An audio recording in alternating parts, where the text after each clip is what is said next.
Listen up. It's the number one voice of the tri-state. I'm number one. It's Cooking Up 215. So let the show begin. Turn me up. Y'all already know who it is. It's your boy Smooth, and this is Cooking Up 215, where we get you up close and personal with your favorite artists, entrepreneurs, shakers, and move makers. And boy, we got one of Philly's own real life move makers, Ra-Tah Johnson, in the building. Man, yes, sir. How you feeling, brother?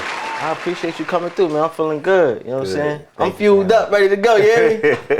I'm fueled up. So, for those who don't know, Ra-Tah is one of the creators and owners of Pure Fuel. Yes. So I know that's what we drinking today. So real quick before we get started, which flavors we going with today? Like, you know what I mean? So we going with the watermelon. Okay. And we going with the lemonade. So we went with our core flavor. So I'm on watermelon. You on whatever lemonade? you want to do. What you want to do? I take watermelon. I know take you watermelon? like lemonade. So I'm gonna take the watermelon. You want caffeine or no caffeine? Because the black is caffeine, the blue is no caffeine. You trying to turn me up, man? I'm gonna go. All right, come on, we turning up then. We gonna go it up. Okay, we gonna go caffeine. I'll drink caffeine with you then. All right, I got you. You gonna have his hand bouncing off the wall. You hear me?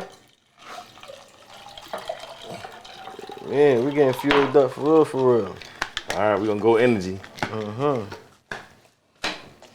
So, tell us a little more. And you were saying that it's a difference between the black and the blue bottle. Right. So the black bottles have caffeine in them, and the blue bottles are just hydration only. So all of them are plant-based though. All of them are plant-based. All of them are zero added sugar. So any of the sweetness or the sugar that you taste is from the actual fruit juice itself. And then the sweetener is stevia, which is still plant-based, right? Exactly. So there's no like artificial sweeteners or anything like that. And then on the caffeine ones, your caffeine actually comes from yerba mate or green coffee beans and green coffee beans. Too. Yeah, that's our number one seller. That watermelon we can't keep. That's our number one seller. Yeah, and then so it's like no artificial coloring, no red dyes. All the things everybody is talking about. All that stuff that everybody's about to get banned for. Yeah, we don't got none of that crap. So where would you call if you guys go into like different stores now? You know, before you go into a supermarket or whatever, it might be like whatever your soda, your hydration, whatever category you might have. Right. But now they have something called better for you.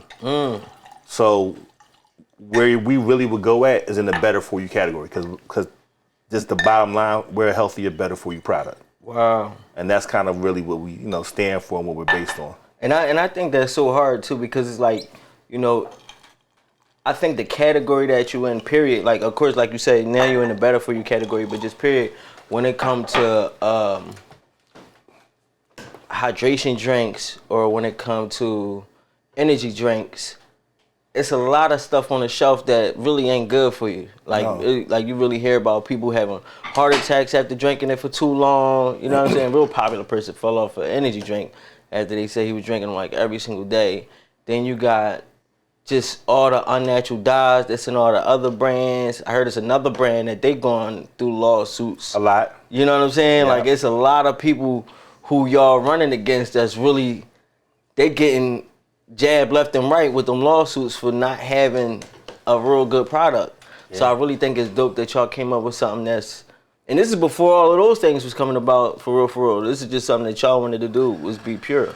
Well, for us, it was like, growing up in Philly, is like you go to the corner store, you grab the first thing that's sweet, soda, juice, and most of them is just loaded with sugar. You understand what I'm saying? So our whole thing was, we wanted to make sure that if we were going to have a product, it was something that we could stand on, we can give our kids. You know what I'm saying? Not the caffeine really, but the hydration. You know what I'm saying? Right. Where we knew we were giving people a better for you product, not a bunch of crap. You know what I'm saying? And that was key for us. You know what I'm saying? And a lot of stuff they put just a bunch of sugar, a bunch of sodium. You know what I'm saying? Some of them other drinks. Yeah. It's like you might eat a salt sandwich. Yeah, no, it's everything, man. It's like every time you look up, I was on Instagram today and I'm looking and they telling me about the farm-raised salmon. Yeah. Now I'm in the market this morning, I'm trying to buy fish and I can't eat nothing farm-raised after watching what I watch. Yeah. Because it's so much that they do to everything. Right. Whether it be animals or juices, the chips and all the processed foods, it's hard to find something out here that's truly natural, that's truly all natural. Yeah. And the crazy part, they act like it's always about profits. So the question I have for you, is it truly pocket hurting to make an all natural drink? It's not cheap. Okay. You know what I'm saying? Like, I'd rather have a product I can stand on than, hey, I just want to move a product real quick and make a couple dollars. Right. You know, so when we got in it for the right reasons. And I think we wanted something that we could really stand on and back. Right. So if I give it to you and I'm like, Smooth, man, your son got a daughter, whatever, got a basketball game, here, take this. Right. I'm okay. I feel comfortable doing it. Right. Other products, I don't feel good about. Yeah, I feel like I just peddled you something real bad. You know what I'm saying? That's why they be, 69 cents and $5 a case. And you got to ask yourself, like, they might say, oh, well, we scaled up. How much scaling is you doing? Ingredients is ingredients. Mm-hmm. You know what I'm saying? And I'm not saying we got it perfect, but we did our best to get it as right as it could be. Right. You know what I mean? And I'm sure, and here's the thing, we're constantly reevaluating our flavor profile, our ingredients. We're always trying to get better. That's the other thing. It's not just like, hey, we got something, it works, the margins are great, stick with it. We're constantly reevaluating and looking at things to make sure we're putting out the best quality product. Right. Stay up on your game and continue to push We pay out attention the to the best news, we pay attention to the trends and what people are looking at. And you gotta think about too, when a lot of guys white label, or people white label their products, whatever the case may be. And there's nothing wrong with that. Mm-hmm. But we didn't white label this. I tell people, we didn't just find somebody that already had an existing product, slap our names on the bottle, because our names are on here, and most people don't even know that our names are actually on the bottle. I noticed that, yeah. You know what I'm saying? Mm-hmm. So we did that for a reason, because we wanted to let people know we're taking ownership of what we're giving you. You know what I'm saying? It's really from us. Right. That's what the message was about. And for those who don't know, what is white labeling? So white labeling might be like, it's a product that's already exists and the ingredients already exist, and you take and just wrap it. Okay. And say, hey, it's cooking up lemonade. Got you. But you don't know nothing about the ingredients, you don't know nothing about nothing. With this right here, we were intimately part of creating the product. Yeah. Like y'all was in the kitchen with the chefs. I want to say we're there. So there's food scientists, right? Right. And they take and they create these different flavor profiles. So we might get, so let's say it's watermelon. We might get 10 or 20 different versions of watermelon. Damn. And they might say, okay, well, this one's too sweet. This one's too bitter. This one is too this. And you're constantly playing with to get the right one. And then you passing out all your family members and friends and all that stuff, getting their opinion, getting their feedback, because you're kind of biased because it's you. Right. Right? But you know the ingredients you want in. Like, one of the things for us, we put turmeric in these drinks, right? Because we knew that in our community, mental health is a huge issue. Right. And turmeric is one of those things that's supposed to be good for helping you make sound, rational decisions. Damn.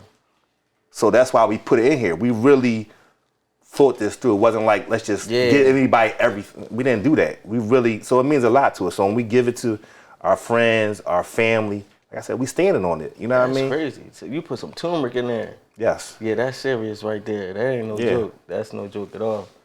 Man, I like that, man. Yeah. I mean, you gotta think about it. Blood pressure, high blood pressure, and diabetes in the African American community, in our communities. That's something that we all have seen. Some of the people before us and some people behind us, some people still with us, struggling with those things. Facts. So why would I give you a bunch of sugar? Why would I give you a bunch of sodium? Right. Why would I become a part of the problem if we talking about for a couple dollars? All these other companies that we having issues with that's hurting the community? Why would I go and become one of those people? Yeah. When I got the opportunity to, help change the status quo. Yeah. You know what I mean? Because I think that's what it is. A lot of these products, they go up trying to contend with the big people, and they think like, okay, I gotta just be perfect. Or I gotta be, because I always wonder, like, why do you feel like you gotta have these additives? Why do you feel like you gotta add these food colorants? Like, you think we not gonna eat it if the color is not bright red? Well, here's like, the thing, though. Is that what you truly believe? The thing for us was not to contend. Right. We wanted to disrupt. We wanted to do something different that people wasn't doing. And most people go for the most profitable, cheapest ingredients they can put in a bottle and send it out the door. I think the story behind this and how we created it and how we came up with it and how things came together, even us as partners, is just, to me, is mind-boggling still. Every day I be like, damn, like, you know, how did that happen? You know what I mean? Yeah. But it was meant to be. It was meant to be. Well, you know, we on it, so I kind of want to get the story, but I do want them to understand and know who Ra-Tah is. Sure. I'm gonna let you choose. You want to get into Ra-Tah, or you want to share the Pure Fuel story and how y'all met and how y'all came up with this? We can talk about me first and then go to Pure Fuel. That's fine. We're gonna do that second hand. So let's get into Ra-Tah. But a lot of people don't know, like, you really a real multi-talented dude, and you was around far before Pure Fuel was around. Absolutely. Meaning, like, you was moving. They know who Ra-Tah is outside. You know what I'm saying? So you used to manage Oskino and Sparks. Yes. That's crazy in itself. Those my guys. Yeah, I heard you still be getting Rock Nation brunch invites and all that. I do. That's crazy. They stopped it, but I still get them. Yeah. Yeah. That's super crazy. Yeah, I still get them. Yeah. I'll say this. I'll be forever grateful to Oskino and Sparks. Because, you know, when you come in, you start managing somebody, you can say, okay, well, I put money up, or I did this, or I did that. So, you know, you invested your time and energy into them. But the reality of it is they gave me a shot because I didn't know what the hell I was doing. You know what I mean? I thought I was a pretty smart guy, but I think, you know, I learned a lot from Oskino and Sparks and from, you know, being around, you know, Rockefeller and those things. But like I said, I'm going to be forever grateful to them because they gave me an opportunity. Right. They trusted me with their careers and their lives. Because when you manage an artist, it's not like, okay, I'm your manager when you go to the studio when you're making records. You know all the baby moms, you know the kids, you know the parents, you know everything. You know what I'm saying? So, you know, they become family. You know what I'm saying? It's not just like, hey, I manage this guy. You know, so I'm going to be forever grateful to Oskino, forever grateful to Sparks. I'm going to always love them. Every once in a while I talk to them here and there, but they gave me an opportunity that I'll never forget, and they trusted me with their career. I don't know how good of a job I did, but they did. They trusted me. They gave me an opportunity. They gave me a shot. Were you there prior to them getting the Rockefeller opportunity? No, that's the thing. They ain't need me. They had a deal already. So they already was in with Rockefeller and everything. So O and Sparks had they all came through that kind of Black Friday train, if you want to call it that. You know, they all came through that. So they had, I think, different managers. I know they had different managers prior to me. I know that for a fact. How I ended up managing them was I got in the music business, and once again somebody gave me a shot. A guy from around here, matter of fact, Troy Carter. Okay. Name So yourself familiar too. yeah, I think they from like Cedar Avenue, his family. I know he's definitely a West Philly guy. But Troy, I got in the game as a booking agent. Okay. So I was booking shows and, you know, events and all that type of stuff for. I had Eve via Troy. I did some stuff for Freeway. I did some stuff for Jai. I did a lot of stuff for Fabulous. Yeah. So at the time, my god sister was dating DJ Clue. So Fab was just kind of getting out there. Yeah. So I did a lot of stuff with Fab early, and I'm going way back. I'm talking about it was Clue, Skane, Doro. That was Desert Storm, and then I think Clue managers were back then Cheo and Webb. Okay. You know what I mean? I think Webb manages A Boogie, or has something to do with A Boogie later down the road. So all that stuff come full circle. But yeah, so that's where I started off at. So I was always doing stuff. I would book stuff for like state property here and there. And Owen Sparks, you know, they weren't, you know, Beans was popping free, and Owen Sparks was still just kind of coming through the ranks. You know what I mean? And it's funny. Cause I started off, they like oil and water, right? They not Owen Sparks. They they don't see eye to eye, right? Like they it's not they don't see eye to eye, they just think different. Right. So I started off managing Sparks. I didn't even have O. Okay. O ain't want nothing to do with me. He like, man, I'm cool, man. And then I think O might have been locked up. But I started off just managing Sparks. So Sparks trying to figure it out. I think O was locked up or something was happening with O. And then eventually I had both of them. And then eventually I ended up just having O and Sparks left. You know what I'm saying? Yeah. So it was like, you know, but talented brothers, man. Super talented. Sparks, I think, his biggest thing was being, I always feel like Sparks should just be an actor. You feel like he should have just been an actor, yeah. Sparks, he was talented beyond music. O was like, I'll say this about O. O, if you hear his music and you listen to it, it was coming from his heart. Right. Like he wasn't lying.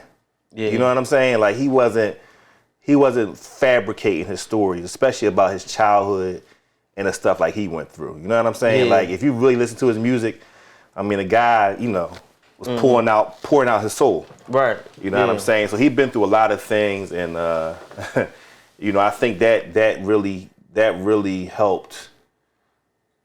Music probably helped O a lot. You know what I mean? I would say music probably saved those Scheme's life. Yeah, you could tell he definitely used music as therapy, especially like nowadays since you got YouTube. Like I talked to O, and you could tell he's still venting. Like he still uses the media to get shit off his chest. So I'm guessing that's how he used to use music. Right. Whereas though before, you know, you didn't have these platforms where you could just go speak your mind for however long you want to and tell your whole story. So music was your way of telling your story. And O would give you the shirt off his back and go to war with you. Yeah, you understand what I'm saying? Yeah, he ain't no sucker at all. Right. You know what I'm saying? But I think he, you know, and Sparks too. Both of them just good guys, man. I think musically never. I think it's sad because that's a project that should have came out. Scheme and Sparks album. Yeah. You know, I would love to see them. I mean, it's probably records around, honestly, but I would have loved for them to had an album. They put out their own little songs here and there, yeah. And these sold a lot of the different state property albums they had records on.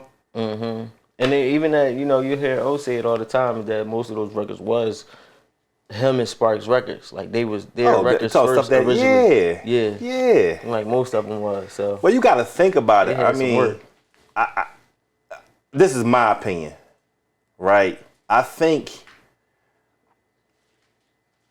being in that building and being in Rockefeller, right? We all learned a lot because see, Jay and Dame and Biggs and all them guys from New York, they understood the business. We ain't understand the business. You know, we from Philly, so we wear our emotions like we can't really fake it. So we don't like you. We ain't rocking with you. That's just what it is. Yeah. Them dudes was playing chess and we was playing checkers. You know what I'm saying? Because you know how and this has been a thing all the time. The hardest thing with Philly artists is that Philly artists is too real. You know what I'm saying? Yeah. That's a fact. That's how a lot of times the labels look at it.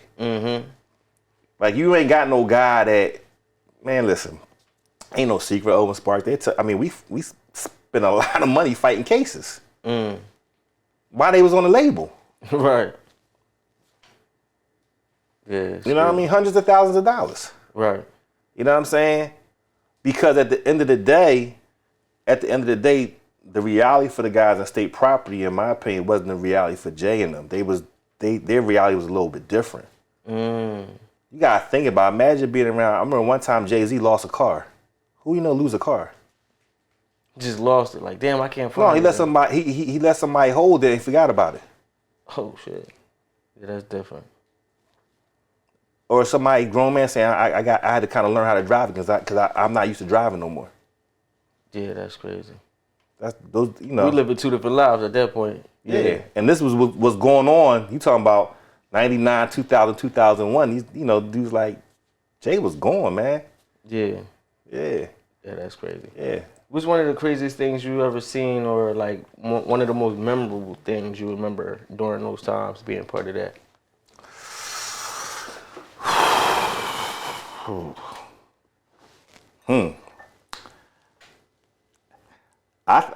I gotta say, the most memorable thing I probably ever seen, is Jay-Z work. Seeing him create. Yeah. He don't write. And it's really like one take. That's a real thing. Yeah. So like say the beat playing, right? He'll go in the booth and he'll say, I'm just make it simple. 1, 2, 3. They stop it. He might say like, all right, playing it back here. They playing it back. 1, 2, 3. All right, I got it. They go back in the booth. 4, 5, 6. Come back out. They play it again. 1, 2, 3, 4, 5, 6.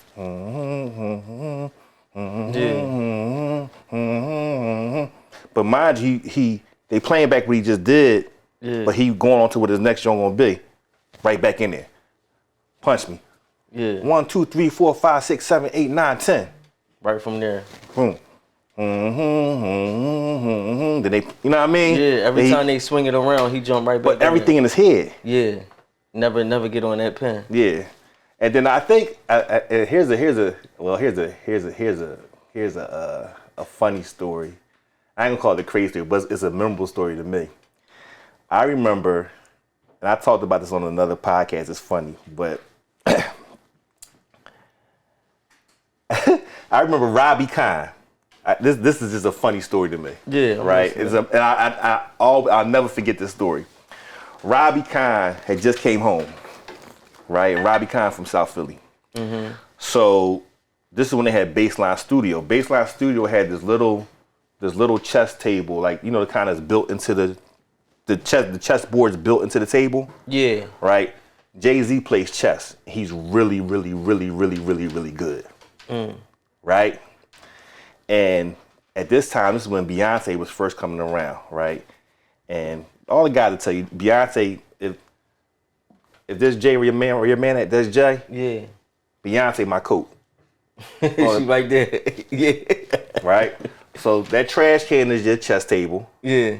Robbie Khan right here. Now, mind you, Robbie Khan just came home. Now, Khan, everybody know him. C know him. Ryan Slaughter was there. Cousin E. But Khan a South Philly guy.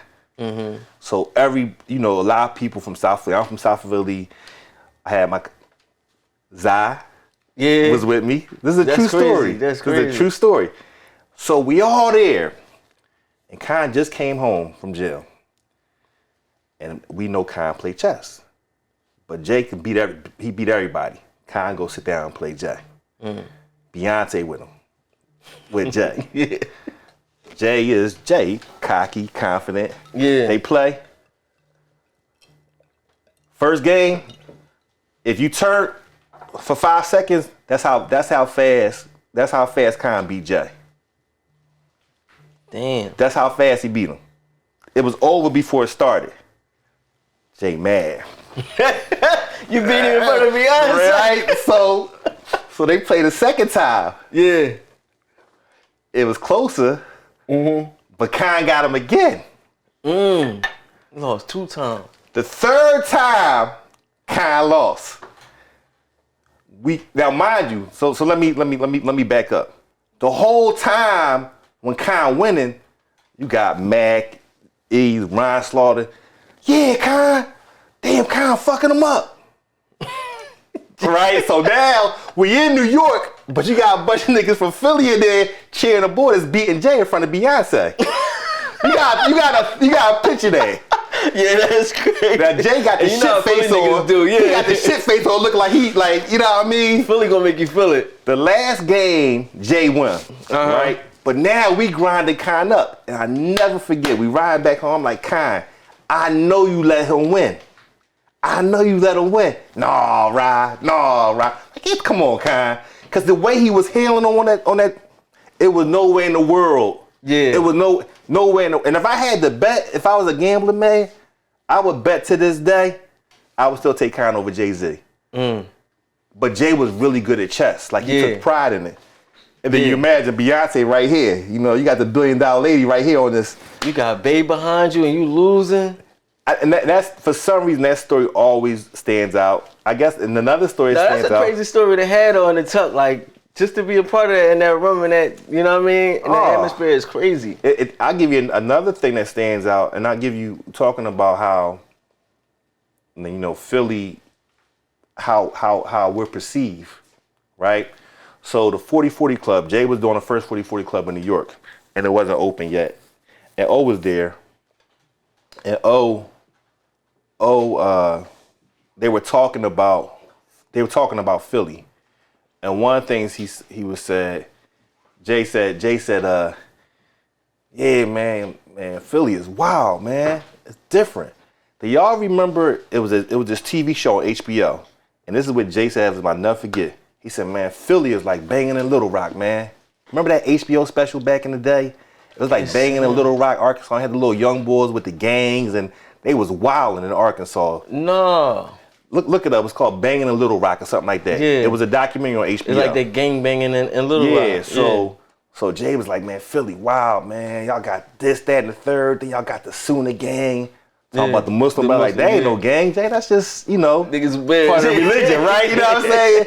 So, you know, like it just gives you an idea. I wish you knew about that documentary, but it gives you an idea of how they perceived Philly. You understand what I'm saying? And perceive what goes on. I see, because you gotta remember, the borough of Brooklyn is bigger than the whole city of Philadelphia. Damn, didn't know that. Philly really is a small place because compared to New York. And you gotta explain you have to explain to them, like, y'all gotta understand, somebody in Philly go through something with somebody in Philly, y'all going to bump into each other. In New York, y'all gotta cross the Brooklyn Bridge, go through this tunnel, go jump over this body of water. Yeah.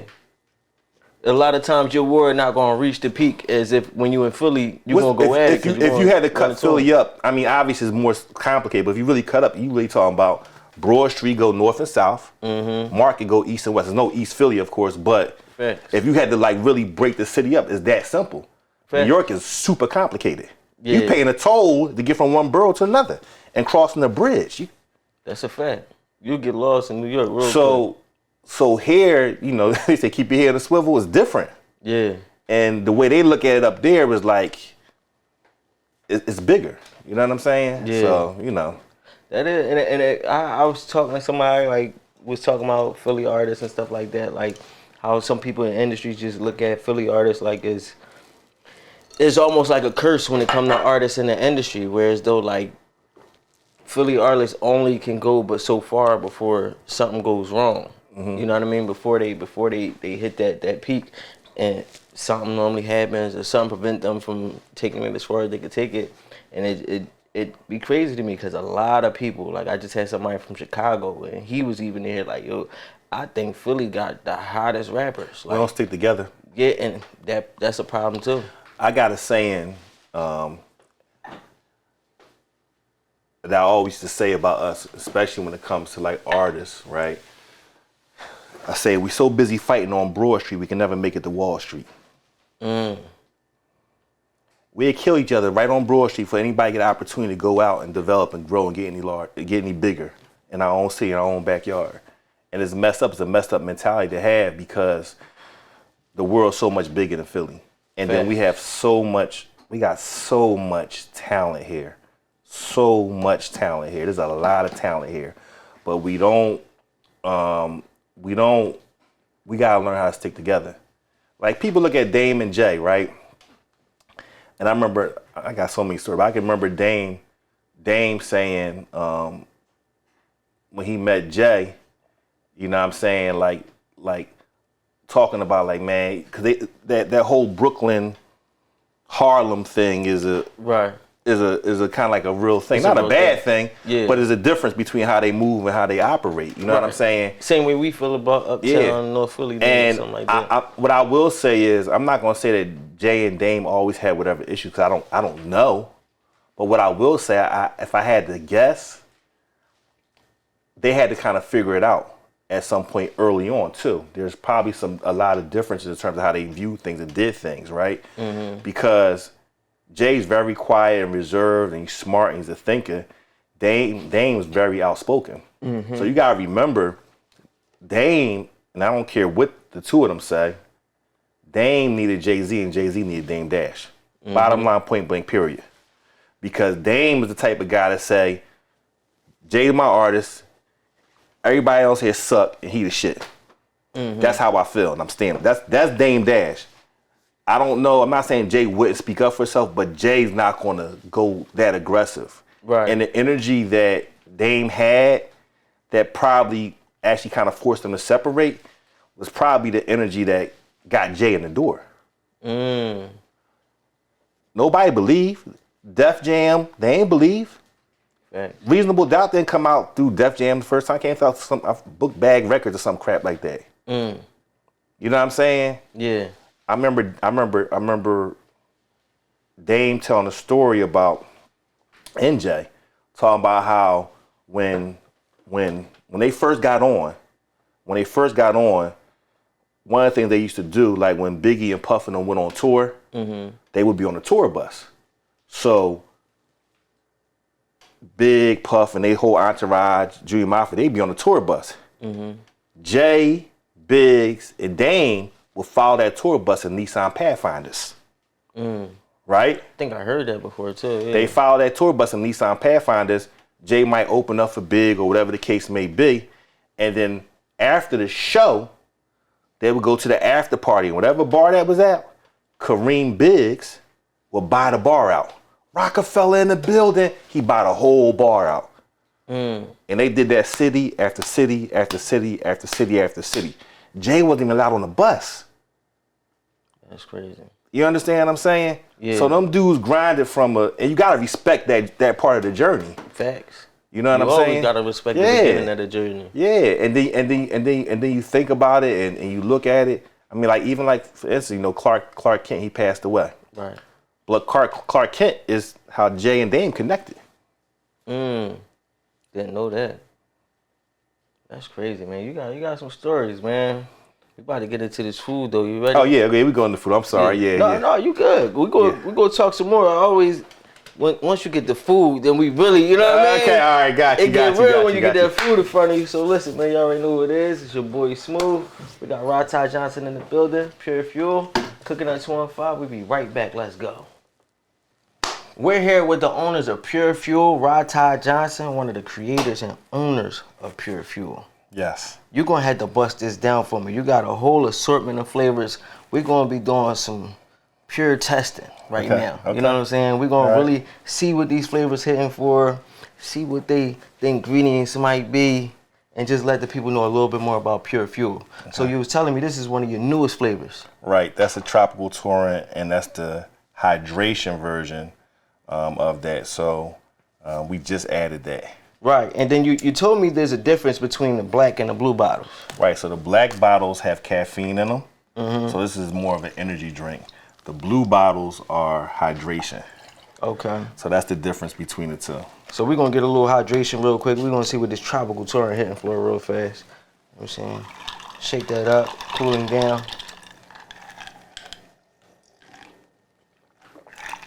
Okay, all right. I'm getting a little, okay, coconut. Yep. That's some coconut. There okay, all right, there we go. See what I'm saying?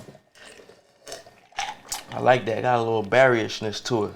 Yeah. Something like a little berry undertone, but so I got the coconut on top. Coconut, a little bit of pineapple, that whole tropical. Pineapple, there we go. It's all that, but it's like also a pina made colada. With coconut. There you go. Pina colada. That's what I'm getting a lot of. There you go. Okay. Yep.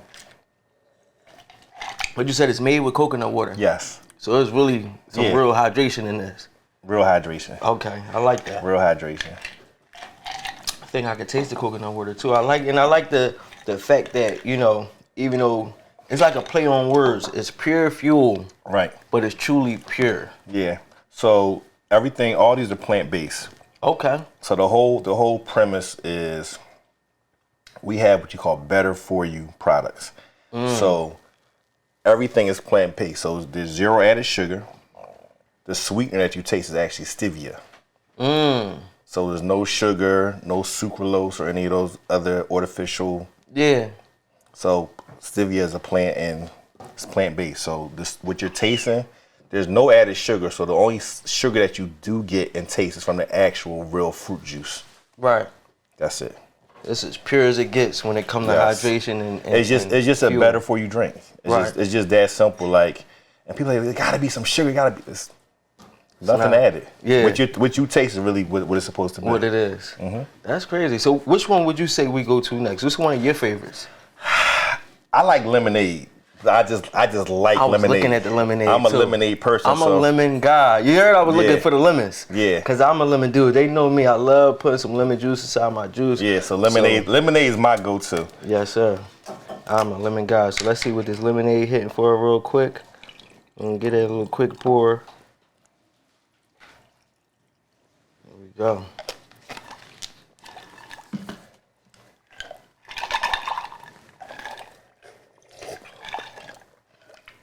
That's good. It's my favorite. Ain't no sugar. Zero added sugar. Zero added sugar. So just the natural sugar from the fruit. From the actual fruit juice. That's it. That's it. But you're talking about no more than 6 to 8 grams of sugar. That's good. Yeah. And is this still coconut water? Yes. Okay, because I'm tasting it. Now that you said That's the hydration. That still gives you the hydration. That's the fuel of it. Like, that's the main, is that one of your main things? Yes. Got you. That's good. That's good. All right, we're going to try this. You want to try the black? You want to go energy? Yeah, let's go energy. You know, we got So if I go energy, our best seller is this one. So I'm going to go this. Watermelon. Watermelon blast. Watermelon blast. Watermelon blast. Okay. And which one were you doing first? Were you doing the caffeinated ones? We start off with the energy. So when most people say pure, they're like, oh, it's an energy drink. They automatically assume that all these are energy drinks. Right. Like I said, the black ones are energy, and the blue ones are hydration only. Yeah, and because I always wondered, you know, we Sixers, you know, we Philly, so I thought that's what the blue was about. But it's really a difference with the hydration and the. As we get further into it, I'm gonna tell you a crazy story about. That is Sixers blue. Yeah. That's why it's blue. But I'm gonna tell you a crazy story about our Sixers deal with people. It's hard for people to believe. Got you. So y'all make sure y'all watch the full interview to catch that story about the Sixers and that deal they got. Crazy story. This is good. This watermelon is good. And is watermelon what? Watermelon glass. Now this one extra in it. Now this is caffeine. So the caffeine, believe it or not, is from yerba mate and green coffee beans. That's good. So that's where the caffeine, that's where the energy is actually coming from. So normally when people give you an energy drink, the caffeine is synthetic. Right. Once again, we're sitting with the whole plant-based thing. All natural. So no matter where you go with us, it's always going to be plant-based. Okay. It's always going to be plant-based. All right. I don't want to run down on them too long. Let's try one more. Which one we going to go for? I ain't going to lie to you. My new favorite, depends. It's going to be this. And that's like a berry blast. The berry blast. You were telling me about this. It's new. It's different. I like it. My kids love it. The berry blast. Oh, you got, come on, man. You got to get rid of that watermelon. You ain't trying to be all hype off the caffeine. You ain't trying to be too fueled up. There we go. A little hydration for that hydration. Yep. I think it's really good. This is really good. This is like, I want to say, one of the stronger sides of flavors. Yeah. You know what I mean? Because it has that cherry fruit punch. Yeah, if you're a Kool-Aid dude. There you go. And you want something a little sweeter, this is where you go. My kids are sneaking in the refrigerator grabbing these. Like literally. Yeah. Kids can't get enough. And for this to be a hydration drink, it still got that just taste to it that make you almost feel like it's gonna give you some energy. You know what I mean? Well, that's because you got the electrolytes too. So you still got all your B vitamins. So you still got the electrolytes and everything. Yeah, like that, you still got the electrolytes, okay. right? So you still getting that like replenishing, that feel good type flavor. You're still getting that from it. Right. You know what I mean? Okay. Well, let the people know where they can find Pure Fuel so they can get fueled up. Well, I would say first and foremost, obviously on Amazon. You go on Amazon, you can order it. It comes right to your step. I will tell you that we've been blowing through the watermelon. We can't keep it in. On either side, this one or this one. It goes. Black people love watermelon. All people love watermelon on Amazon, right? Everybody love watermelon. We can't keep it. But Amazon, and then we're in a bunch of stores in Pennsylvania, New Jersey, Delaware, New York, Connecticut, Maryland, a little bit in Atlanta, Chicago, Northern and Southern California. So we're all over the place, scattered, but mostly in like your C stores, which are like your convenience stores. Got you. You know what I mean? We're not really, we do better. People, the average consumer, I'll say, is kind of lazy in the sense that everybody wants it right now, cold. So most people are not buying cases. And since we're a new product, they want to, let me try it. And they grab a single. Got you. You know what I'm saying? And that's where we see most of our sales in your smaller stores, like your C stores. I see y'all definitely getting up to that place where people coming to buy cases. I definitely see that coming real soon. Well, Amazon is all cases. Well, of course, Amazon. Yeah, all cases. But yeah, I definitely see y'all Walmart whole section, you know, with the Pure Fuel signs coming real soon. So yes. Congratulations to this, man. They got, how many flavors of this in total? 8 different flavors. So make sure y'all get them a nice, check them out. Give them a nice little try, give them a taste. You're going to love it. I promise you that, because I love it myself. And y'all know I'm going to keep it real with y'all every time. But y'all already know it is. Your boy Smooth, Ra-Tah Johnson. This is Pure Fuel, cooking up 215. Let's get back to the show. It's our favorite part of the show. That's your favorite? Yes, sir. Chef, what you got cooking? You already know. You already know who it is. It's your boy Smooth, and it is my favorite part of the show. Time to get into that food. And you already know I got my man Ra-Tah Johnson of Pure Fuel in the building. And you already know my girl, Chef Q, gotta come through. What's up, Q? Not for much. I miss y'all. It's been a minute. You already know, man. I already know how you coming when you come. You hear me? Right. He might neglect me, but I'm going to come right back strong. So listen, I'll give her a break, because I'll be using and abusing. I'll be like, let her wintertime break, summertime break. You know what I'm saying? So when she come, I know she gonna show off. You know what I mean? What you got for me today? All right, y'all. So today we have a crab and shrimp jerk gumbo with a butter linguine. When I say just the broth by itself, it's the aroma and just how you mentioned turmeric earlier. I love using turmeric, cumin, everything. So that's all in here. You may taste it, but yeah. Nah, this thing look official. I'm talking about shrimp looking. You know what I'm saying? Crazy. Look, it's needed. We got this snow day today, so it's like a perfect meal. Make you feel warm on the inside, fill you up at the same time. Yeah. Got some crab in there. Fresh crab too. We ain't doing that canned crab. This thing serious. Fresh crab. Yeah. How you feeling, Rob? It look amazing. I'm hungry. Like, this is, yeah. It's one of those. One of them. Definitely one of them.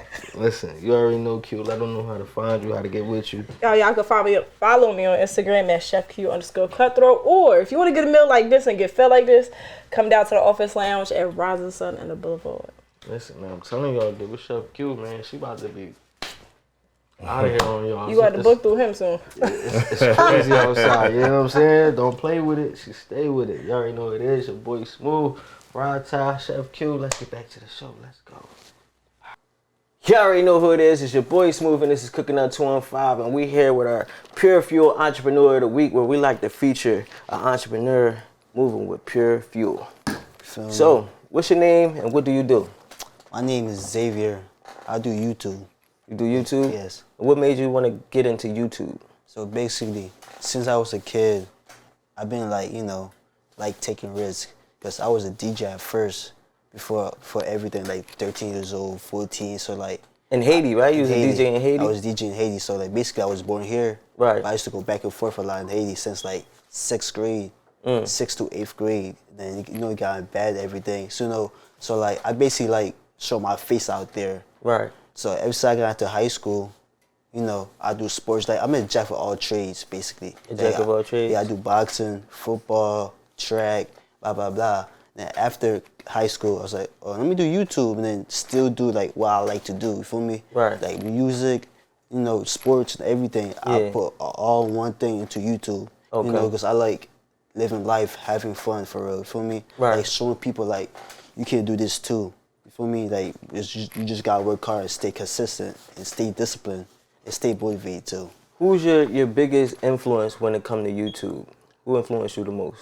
I feel like, cause I don't watch other people that much. Like I don't watch like Castanet, Ra-Tah. I flex myself because like, I wake up 4 a.m. in the morning, go to the gym, go work for 8 hours, and then go work on my YouTube. So like basically it's myself. But like if you want somebody, I would say Ra-Tah, cause he came from Philly, like the same city as us. You feel me? Right. So I would say Ra-Tah and then Castanet. Okay. Those two people motivated me. If you need like those two people. And what's your goal with YouTube? Where do you see yourself taking your YouTube channel in 5 years? In 5 years, I want to be on like Castanet level for real. Like A&P, like you ever watch them type videos? Yeah, everybody knows Castanet. Yeah, so like I want to be like at that type, do my video like that, professional, everything like vlogs, like see people about my lifestyle. Because basically about YouTube is, they want to see entertainment for real. Like, you just want to be in the crib, you put YouTube on, and you want to be entertained for real. So right. I like entertaining people. Okay. And what would you say would set your YouTube apart from anybody else's YouTube? Why should people go and watch your YouTube channel? Basically, like, what's set apart from my YouTube, from other YouTubers, from like, different areas, is like, I'm just like, I like perfectionists, basically, right? So like, I'll say like, I'll grab like 4 artists from the video, right? And then we'll do like a fun ass, not no like regular, them regular interviews, like sitting down, but like I would make it fun. Like I put like a twist into it. Like I would say I'll grab like 4 artists, for example, right? And say we're gonna listen to like 4 of their music, and then for a band, who's gonna win? Basically like do YouTube vids like that, like make it more fun. Basically like I'm trying to like not copy literally, but make it my own way, like A&P. Yeah. Like making more production. Just more using better. some of the things that they do and making it. Putting my platform Gotcha. basically. So yeah. That's dope, man. That's super dope. Keep working hard. You early in the stage, and I see that you doing what you need to do to take it to that next level. Yeah. I would say just stay focused. That's the best thing you can goal. do. Remember your goal. Keep chipping at it. Every single day, get something accomplished, and you'll get there eventually. Cause I'm only 21 years old, about to be 22. So imagine if I stay consistent, going to interviews, doing certain stuff. That's it. I will I'm gonna be up there. Like I've been telling myself, I'm on. And all you do is get better and better. Yeah. So let's take a toast to this Pure Fuel. You know what I'm saying? It's Entrepreneur of the Week. Well, man, you crack that. Crack that Pure Fuel real quick. Good job. This is Cooking Up 215. And this is our Pure Fuel Entrepreneur of the Week. Let them know where to follow you at. You can follow me on Instagram, Zavie215, ZHAVIE 215, and TikTok, Zavie 4 East behind the back. That's it. There you go. We out of here. Bye.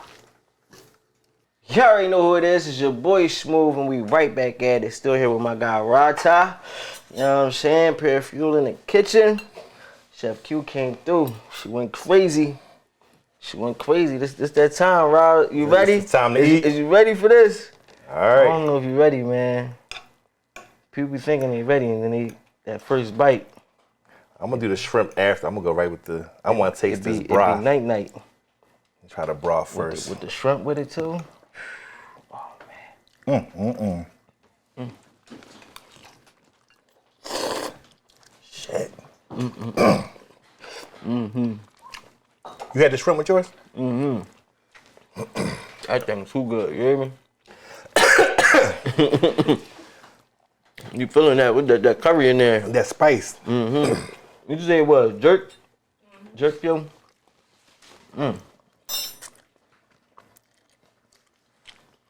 Got that crunch in there. What's that? Some fried onions? Q? Yeah. Fried onions? That shit pop. That extra crunches. Hey, John, give it some. You know it's good because it's like hot, it's like spicy. Mm-hmm. But you want more. Yeah, this ain't is gonna good. stop you. No, I'm a. And how you feel? Like, what's your level of spice? Like, is this really considered spicy to you? Like, how you feel? It's spicy enough. Like, what's your level? Would you say this like level 8, level 7? From 1 to 10? Yeah, 1 to 10. I'm gonna say a 7. 7? Oh man, yeah. What you giving this? Me, this like a 6, 5. Like, you know what I mean? This is mild. This easy work. I be eating some African food, so Africans and the Indians, you want to see what you can really handle. If you really bought that spice life, you gotta go see the Indians and the Africans. Let me ask you a question. 'Cause they shit get crazy. How long is supposed to last? What, this food? Like during the episode, 'cause I'm about to kill it. Listen, So we it's like, do I gotta stretch it or do I just eat? yeah, you can eat. We could be done in 5 minutes. You want to Alright, be say done? less. You know what I'm saying? You want to show them how you really get busy. If I start humming and everything, you know what's going on. Listen, we truly talk and eat. Some people be mad. You know what It's I mean? good. Damn. Some people in the comments all upset. I hate when people talk and eat. Well, this ain't, you know what I mean? This ain't your cup of tea, baby, because we gonna talk and eat. Even though everywhere you go, everybody talks and eat. You go to dinner, what you do? You talk and you eat. It's good. You know what I mean? It's just good. Yeah, and we And I'm eating hungry. good. I'm eating good for sure. You said hit the broth with the spoon? I'm saying, let me get up in there. Doing it wrong. I'm gonna put you on game. You did it all. You messed the whole situation up. You supposed to do this. With the cracker work. Well, look. You going now. Right? Yeah. See? Go ahead.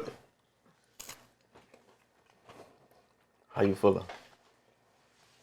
Cause I was gonna get all like super pop on them, but Yeah, you cheated yourself. I might have messed it all up, cause I ain't really from that type life.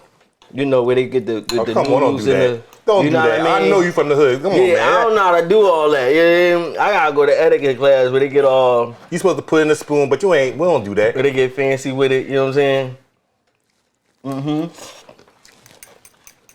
You know, if it was a knife, it would be cutting that spaghetti up. You know, that's a no-no, they say. We got our own rules. No, this thing hitting though. That little spice give it a nice little kick. So, before we left off, well, matter of fact, we was on break. Yes, we was on You know what I'm break. saying? Before we get into the rest of everything else, you told me you had a, super crazy story for me or something. So we still on, I guess, Rockefeller, right? So I would say, I remember, Septibus, what we talking about? I remember being on Broad Street, and right when you come around like City Hall, and it was a Septibus, and they had, they had like, they call them bus backs, where on the back of the bus they got like a promotion for your business or whatever the case may be. right. I'll never forget, at this particular time, Beans had an album that I think his album had just dropped. And he was on the back of the bus back, and I'm sitting in my car, I'm like, damn, that's what's up. Mac got his, Right. Mac rolling. Right. I saw that sign, saw this thing, I'm like hyped, like Mac got, he got some real momentum now. Got some motion. Power 99. Exclusive. H to the Izzo, V to the Izzy, for Sizzle my. Whoa. Jay dropped that shit right in the middle of Mac joint. Yeah, Mac was heating up. And Jay dropped that single. Look it up. That's probably 2001 or 2. And I don't think it was cold out. He pulled one of those moves. Yeah, so he dropped. So you think about it. Yeah. And you gotta understand, back then, this ain't streaming and downloading. It's radio. Yeah. So when you go to radio, take up all your radio time. If Jay got an album or Beanie C got an album, you a DJ at the radio station, who you pushing? You gonna push that Jay-Z joint? Mac over. That's crazy word. Yeah. And I don't know if Beans would ever say it's on camera, but I know, and other people know, that a lot of songs that you hear Beans and Jay on together, Yeah. Jay went back and did his verse over. Because Mac fucking smoked him. Damn. I'm not taking away from Jay being great. Right. But I'm just telling you, there was a real time where, in my opinion, I thought Beans was better than Jay. There was a time where he was. Now, the difference is Jay evolved. Right. He continued to grow. Mac kind of stayed in the same place for a long time. Mm-hmm. As Mac stayed, Jay was just keep leveling up, finding new ways to reinvent himself. So when he was talking about change, he giving us things to, you know what I mean? But there was a time. There was a time. You couldn't tell me no different. I think Mac, at a minimum, was right there. Yeah. At a minimum, and I think anybody that knows anything about music would have to agree. At a time, that Mac was on top of the rock. Yeah, he was. Yeah, and guess what? So Jay's competitive. Yeah. So there's also there's an argument that could be said that Mac actually helped Jay become better. He pushed him. Because if you got somebody iron sharper iron, you got somebody. You got Jay best crazy shit probably when Mac was around.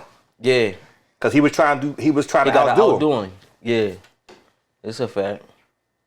That's definitely a fact. You could tell in the music period back then, just with having so many different collabs of people who was on the same team, you could tell that was the energy. Like, whereas like what we do, like, you know what I mean? Where dudes gotta come with they best verses. Like, you're not gonna come in there and write just some mediocre shit as if you was just in there by yourself. Yeah. You're gonna come in to compete. And plus you gotta deal with thinking about this too, right? Sometimes people confuse a guy if they're in the streets or if they're a little rough around the edges. Mac is smart. Smart guy. Ain't nothing slow about him. Right. So a lot of, what he was putting to his music, he's a knowledgeable guy. Mm-hmm. You know what I mean? So he got some things to talk about. He know how to put things together. Right. No, that's hard. You know what I mean? So yeah, but I remember that. I was like, damn, Jay, why you do that? That's crazy work. Yeah. Never knew that. And the wild part, I get like back then, you kind of got away with a lot of shit because what year that was? I think we ain't had no internet like that. I think it was 2001. Yeah. Yeah. Somebody which album? This the one where he had the which album cover? Beanie Siegel's Way or something like that. This is the where he had the vest on. Damn, which one is it gonna be? It's not gonna be The Reason. It's not gonna be The Truth. I don't know which one it was, but I think it was Beanie. See what the name that they gave me. I think it's gonna be that album. I don't know. It's gonna be around 2001, 2002, and it's gonna be The Reason. Is that what it is? The Reason. 2001. And look and see when Jay dropped H to the Izzo. Watch. That's crazy. You can fact check it. Was it a lot of that going on back then? Like where like the bosses was undercutting the workers on some shit? I mean, I think in the music industry wise. Jay's an artist. July 28th, 2001. Damn, that's crazy work. Told you. I remember like yesterday. I remember sitting behind the bus like, damn, Mac out of here. And then Jay dropped that shit. I'm like, damn, it's over. You think when people do shit like that, it's on purpose or is it just misconstrued? Yep. Yeah. Cause that would change the trajectory of what we see with Beanie Siegel to this day. June 12th, Mac dropped. I'm telling you, bro. Later. I remember and you gotta remember if you dropping a single, you drop it before you drop the album. Yeah. So he dropped that single in the middle of Mac album. You see what I'm saying? Yeah. And then sometimes you can have more than one single. You can have your first single. Yeah. And then you probably hit him with another one. Then you can hit him with something else. If you're doing good, you can hit him with something else in the middle of your album. Yeah. And then they'll let you catch a good one, you go ahead and remix it. Yeah. And run the whole summer type shit. The Blueprint. So you gotta figure that probably It was the Blueprint? It came out in September. Ew. And the Blueprint was a joint. But he dropped the single. He dropped that single in the middle of Mac shit. But that's nasty work because the Blueprint wasn't nothing light. Like, you know how a lot of niggas always talk about. There's nothing to talk about after the Blueprint. What else you want to hear from Mac? Nothing. That's what I'm saying. Like, that joint gonna shut down a lot of shit. Like, the Blueprint shut down a lot of shit, period. And it's like a lot of people always talk about Reasonable Doubt. I'm not gonna lie. Blueprint, one of my favorites. So Blueprint, like, I like Reasonable Doubt, but there's only a couple joints on it I really truly fuck with like that. But Blueprint that's when shit got scary outside. And that's why you gotta think about it, like, you know, like, he dropped that, and that really hurt Mac. Because now all you thinking about is Jay-Z. And nothing else to think about or talk about or to promote or in terms of awards. You gotta think about all those type of things. Show money. I mean, and then the thing is, though, and a lot of times, so now this is when it gets crazy because it is business. Jay-Z is the label owner. It's like, what do you do? Do you let your artist become better than you while you still early in your career? Because he's still early in his career at this time. Like, Blueprint was one of his best joints, but he went on to do, like, how many more albums? So it's like, what do you do business-wise? Is that considered a bad business move or a good business move on Jay-Z's behalf?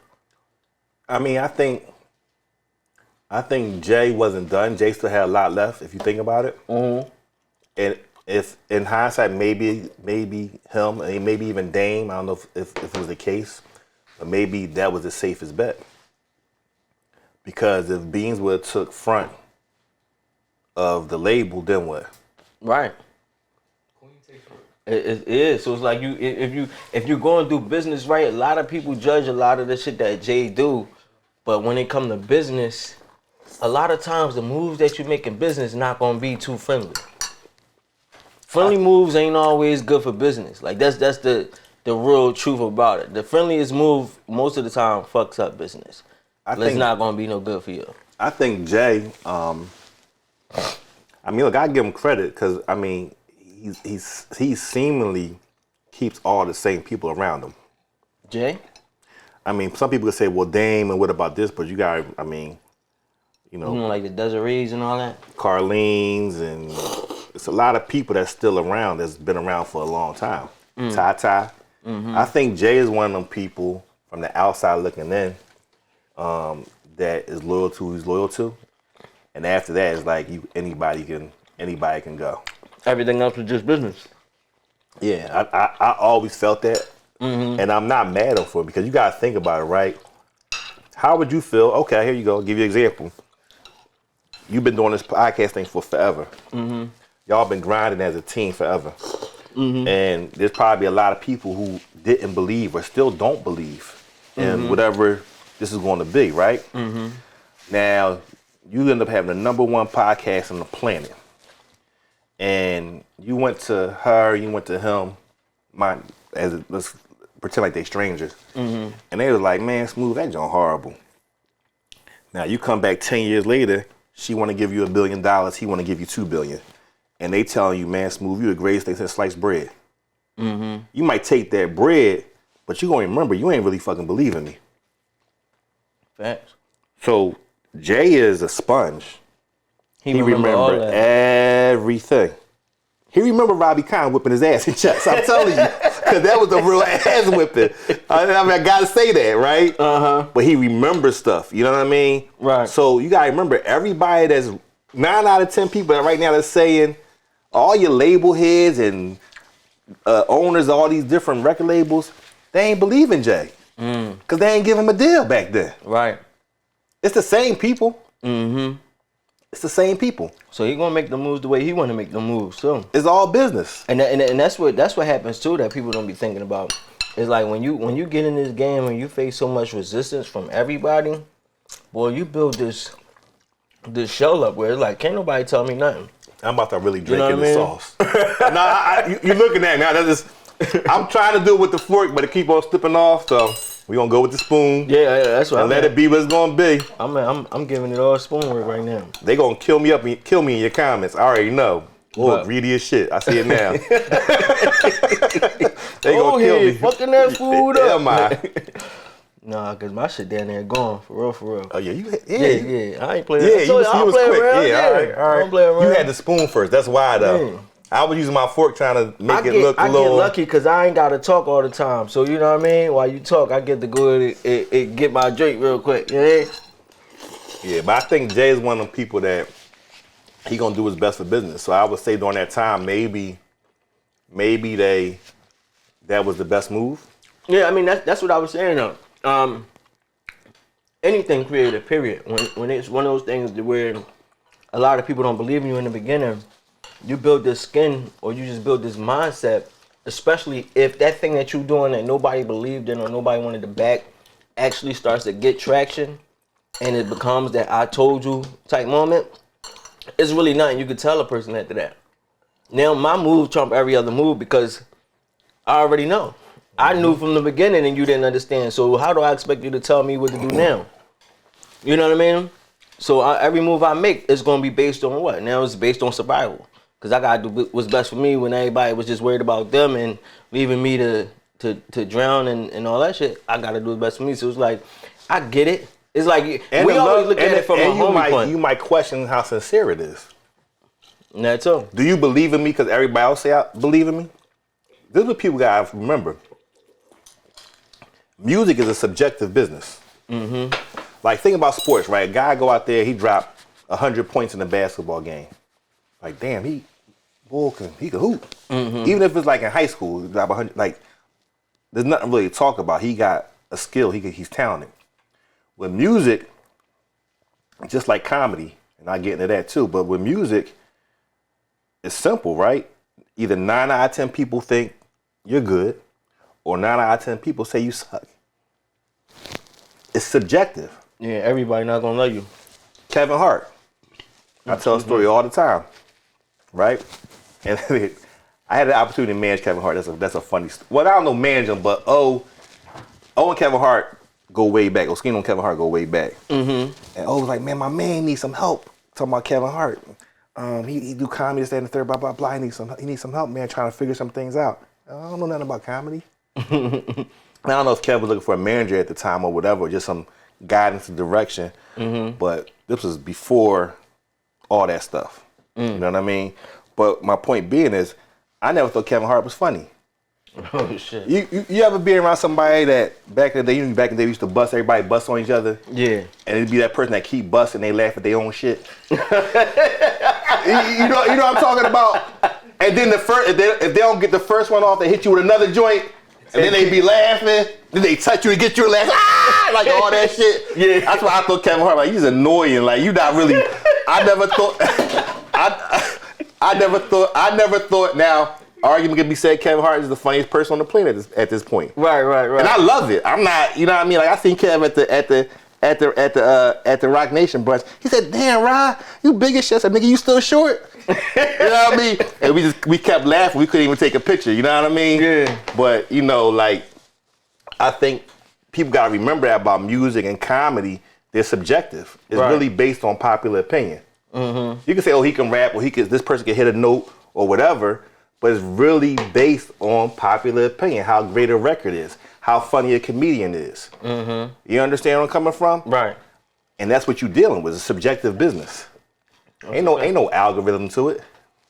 That's a fact. It's always up to the people. Yeah. They gonna fuck with you or they not. And everybody don't gotta fuck with you. Yeah, absolutely. And so you get deeper in the game too. So you had Charlie Baltimore. Oh, Charlie was probably my favorite. Charlie was interesting because one, Charlie was a female, right? And it was a challenge, not a challenge, but it was, the optics is different. Mm-hmm. Because Charlie, when I got Charlie already had her deal with Murder Inc. So we in the middle of the deal with Murder Inc. Right? We in the middle of the deal with Murder Inc. But it was actually kind of time for her to move on. So I had her while she was still with Murder Inc., but I also got her out of the deal with Murder Inc., right? And Charlie, I never forget, when I first decided to work with Charlie, we met up at, where was that at? In North Jersey, I think at the Chart House. off of like what's that? Damn, I forgot that area. But either which way, we had a very blunt conversation because I told her like look, I think you talented, and I'm not one of them guys that's gonna like say I want to manage you or want to work with you because I got an ulterior motive. Mm-hmm. You understand what I'm saying? Because females in the music industry get a lot of bullshit from guys. They act like they want to help them, but it's really an ulterior motive. Okay. You know what I'm saying?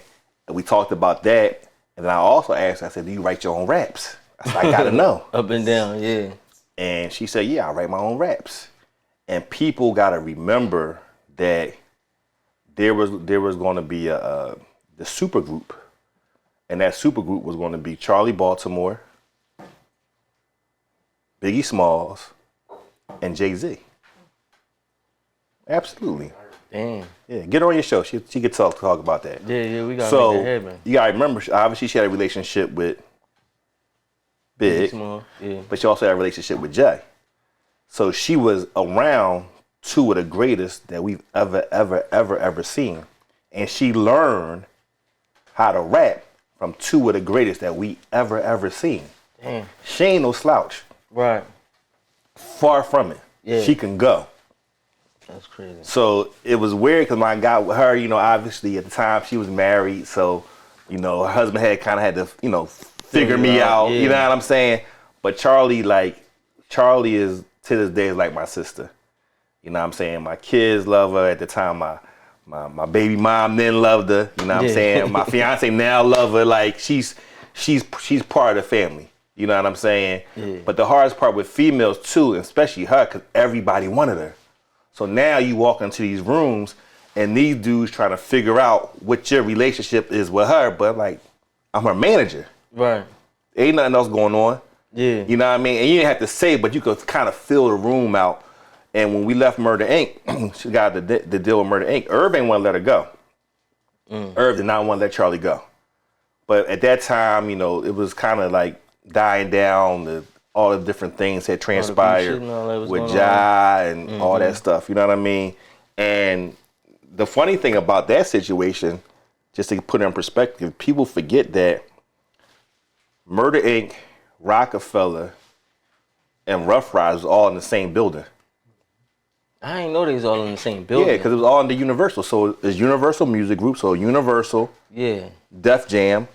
Def Jam had Rough Riders. Def Jam had Murder Inc. Def Jam had Rockefeller. Yeah. People forget when 50 and I know DMX, Ja Rule, and Jay-Z was supposed to form a group too. Early on. Yeah. Yeah. I can't remember the name they had, but it was I've definitely heard. Charlie can go. She's super duper talented. And if I had to say it, only thing that held her back was these dumbass niggas in the industry, honestly, in my opinion. Because Charlie got some shit, had some shit. When we left Murder Inc., when she left Murder Inc., she was going to do a deal with Game. And Game had, what he had, Black Wall Street. But that kind of fell apart because 50 Cent beef? No, Jimmy the Henchman. Remember he went, remember all that, whatever. Yeah. I think that whatever they label situation went away. That Game had, you know what I mean? So that didn't work out. And then we had a situation with Scott Storch. Scott was going to do a deal with Charlie. This one summer we probably the Ritz-Carlton in Miami. Yeah, they knew us. I mean, we was there. If summer's 3 months, 4 months. Matter of fact, I'm be honest. We definitely blew the summer out. Being down in Miami. Just because Scott was down there. And that's where he stayed. At the Hit Factory. So, yeah, we was down there, and she was going to do a deal with Scott, but things fell apart for Scott. You know what I'm saying? And so it just turned into a situation of all bad timing, pretty much. Yeah, just bad timing. And I'm not going to say, I think Scott had some shit talented, and I think Game definitely was, both of them, I would say from what I saw, in her best interest. So I'm not going to say them. Yeah. They held her back at all. I wouldn't say that. But I would say prior to that, I think, because, her coming off, I think, having a relationship with Biggie. Yeah. I think it kind of put a mindset on everybody else as to, you know what I mean? Get it too. Yeah. And you know how that goes. Yeah. And she's a beautiful girl. I mean, and that's part of it too. But then when they figure out somebody else had you, it's almost this thing of like everybody. Like if Jay-Z broke up with Beyonce, you know how many niggas gonna jump in that DM? No matter how many times you know she'd have been with Jay-Z and all that cool shit, it's niggas gonna be swarming her DMs. It ain't like that's all y'all gonna think about. I'm gonna tell you. Cause that was Jay-Z's girl. I'll give you a crazy story about Charlie. And I'll let her come on here and she can tell her own story. But we had an opportunity to do a book prior to Corinne. What's her name? Corinne Steffens? Yeah. Prior to that, we had a deal on the table with Simon and Schuster. And the reason Charlie was going to do the book is because she was going to clear the air. And meaning like, you know, people assume certain things. Oh, she this person that. Nah. One thing about her, she straight up and down. Yeah. If she did it, she did. If she didn't, she didn't. Don't give it a case. So we was gonna do this book, and Simon Schuster was gonna offer a lot of money, but to show you how solid of a person she is, she just couldn't bring herself to do it because she's just like, I'm not that person just to tell. I could tell my business, but I'm not gonna put everybody else's business out. Right. You know what I mean? A lot of guys, I'm talking about guys wanted to marry Charlie that people have no idea. I'm talking about big dudes. Big. Yeah. Crazy word.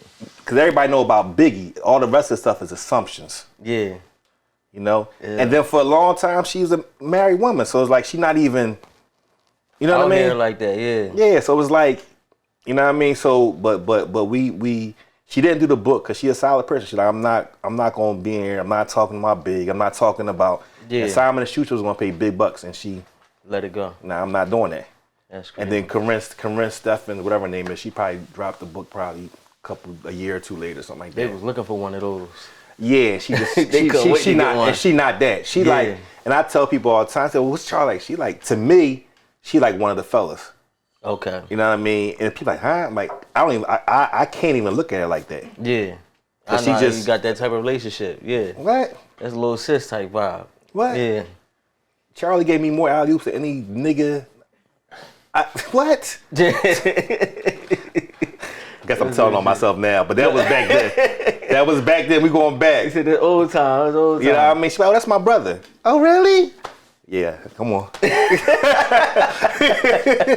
know what I mean? Man. So that was my dog, though. Charlie, that's my dog. The crazy part, bro, like that's like, it's just that part of history, bro, really make up so much of our, you know, our childhood at least. You know what I mean? That shit is crazy to get those stories. It's really, that's crazy to just be a part of it. And then you were telling me like Pure Fuel is somewhat tied to the music. I mean, yeah, because all the relationships and the push that people see with Pure Fuel is off of relationships that we've had, myself and Doobie, Mustafa Shakur, of course Wallo and Gillie, and these relationships that we've had for years. It's not like we don't have to go, you know, pay people to drink our product that's famous. They legitimately is our friends. Right. So when you see people drinking, like people, I remember we first started off, what's his name? The Baby. Right. There ain't no paid posts. Right. So the thing about Pure, what separates us is this. Outside of it, just the product itself being plant-based and being healthy, everybody else got to pay to get into the culture.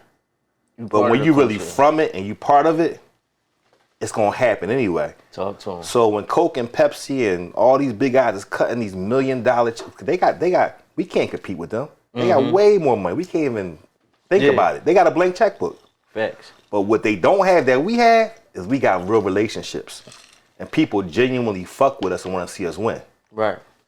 You understand what I'm saying? And that's the separation that we have. So all the relationships that I've had in music and entertainment, same with Doobie and music and entertainment, stuff and sports, they relationships that we've had for forever. They really are friends. It's not just a business transaction. It's like, yo, I want to help you, bro. How can I help you? Stop, I want to help you. Dude, Wallo, Gil, like, they're real, like, Wallo and Gillie, that's not a new relationship because of Pure Fuel. Right. That's been there. Right. Gillie's my cousin's cousin. You know? Yeah. I say Gillie from South Philly.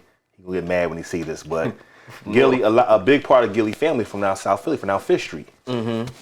Right? But Gillie, North Philly. But what I'm saying is, me and Gillie went to elementary school together. Damn. McCall. So these not new relationships. Yeah, it's been there. You know what I'm saying? And, you know, Gil's older than me, but all his cousins, like I said, my cousins are his cousins, but even his cousins that I'm not related to, we all went to school together. So it's like, that's what the dynamic you're dealing with. Yeah. You know what I'm saying? One big network. And then with Wallo, me and Wallo when Wallo first came home, that's when me and Wallo locked in. So it wasn't even about Pure. You know what I'm saying? Wallo was one of the people that I was giving the samples to, like, yo, bro, what you think? Yeah. Before you even had it all the way put and he down. believed from the get-go. Yeah. And the crazy part about that, just to jump into them, this and people underestimate them too. Super duper smart. Oh, for sure. All that laughing and Wallo and Gil putting each other in headlocks and all that's all fun and dandy. Right. But super duper smart. And then I also take my hat off to them when it comes to Pure, because when you look at all the owners, right, and the dynamic, they're the guys that have the following and the reach. Right. Right?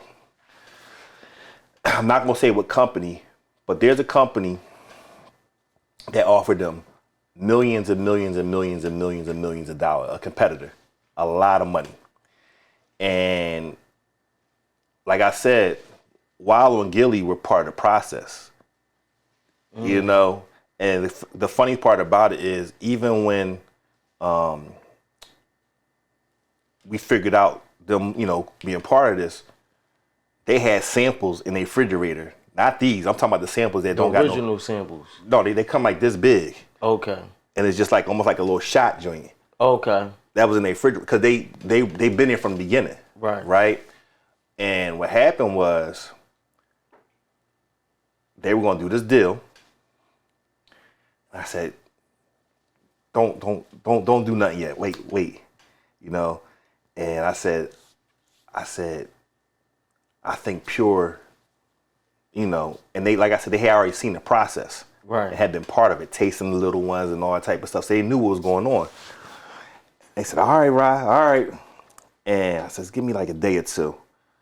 And I went home, I never forget. I said, what the fuck I'm gonna say to them? They got all this money on the table from this company. What I'm gonna say to them to get them to say, you know what, let me shoot that down and come over here. Mind you, we're not even in motion yet. That's not even, we're not full speed ahead yet. We about to be, but we not. Right. So I went home, stayed up all damn night. I called them like, on our group chat, I hit them like 8, 9 in the morning, like, yo, meet me in the studio, it's important. Probably met me like 9:30 in the morning. I get to the studio, and I just showed them one thing. I had my iPad. I took my iPad and I blew it up, and it was $397 million, right? And I said, you see what it says? It says gross profit, first quarter. I said, so that company that's offering you that money to tie you up for the next couple years, this is how much profit they made in the first 3 months of the year. 300, not gross revenue, gross profit. $397 million. Yeah. In the first 3 months of the year, the first quarter. So they looked at me and said, I said, now, you want to take that chump change they offering you? Or you want to be the guy that owns your own thing, and you're getting a dividend check off of that every quarter. They called Bernie. Bernie, we not doing the deal. Not happening. That's their lawyer. Not happening. That company came back and offered them 2 more times. The original Millions. deal. Yeah. They came back twice. Millions of dollars. I'm not talking about I'm not talking about $8 million. Yeah. I'm not talking about $2 million. Yeah. I'm talking about a lot of money. Like real money. These doubles? It's a lot of money. A lot of money. Like I almost said yes for them. Yeah. A lot of money, but I give them credit for believing. Right. But the only reason they believe, it wasn't even because of me. It's because they were part of the process. Mm-hmm. They were there in the beginning. They saw everything happen. They saw the build up. And both of them are very intelligent, and they both did their homework, did their research. Yeah. And they understood. You gotta remember, there's a couple things you can reference. Kobe Bryant, and, you know, rest in peace to Kobe. Unfortunately, he passed away. Mm-hmm. But Kobe Bryant invested in body armor. Yeah. He invested $6 million in body armor. Yep. Right? When Kobe passed away, his family received $450 million From body armor. from body armor. Kobe owned less than 10% of body armor. Crazy Less word. than 10%. Hear me out. And got $450 million. Off of what you say, 2 million invest? 6 million. 6 million. Off 6 million. Body armor sold for $5.6 billion. Crazy word. It's a whole nother 90-something% out there of other people that made a lot of money outside of Kobe. James Harden part of it too. They got like a whole little clique that invested in it. But you understand what I'm saying?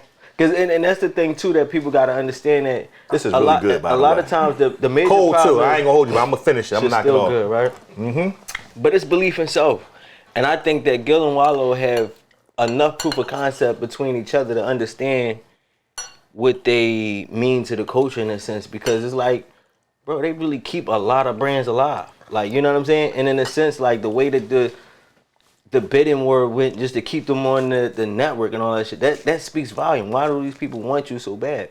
Like, you know what I'm saying? Y'all really one of the biggest podcasts. And right now, podcasts are what? Like, they culture leaders. There's no radio no more. I mean, there is radio, but for us, there is no radio. Like, we don't listen to radio. We stream. Most of us stream. Right. So who's going to control it? Podcast is going to control the wave. And they when it comes to media and shit like that in a sense. And they understand that. Right.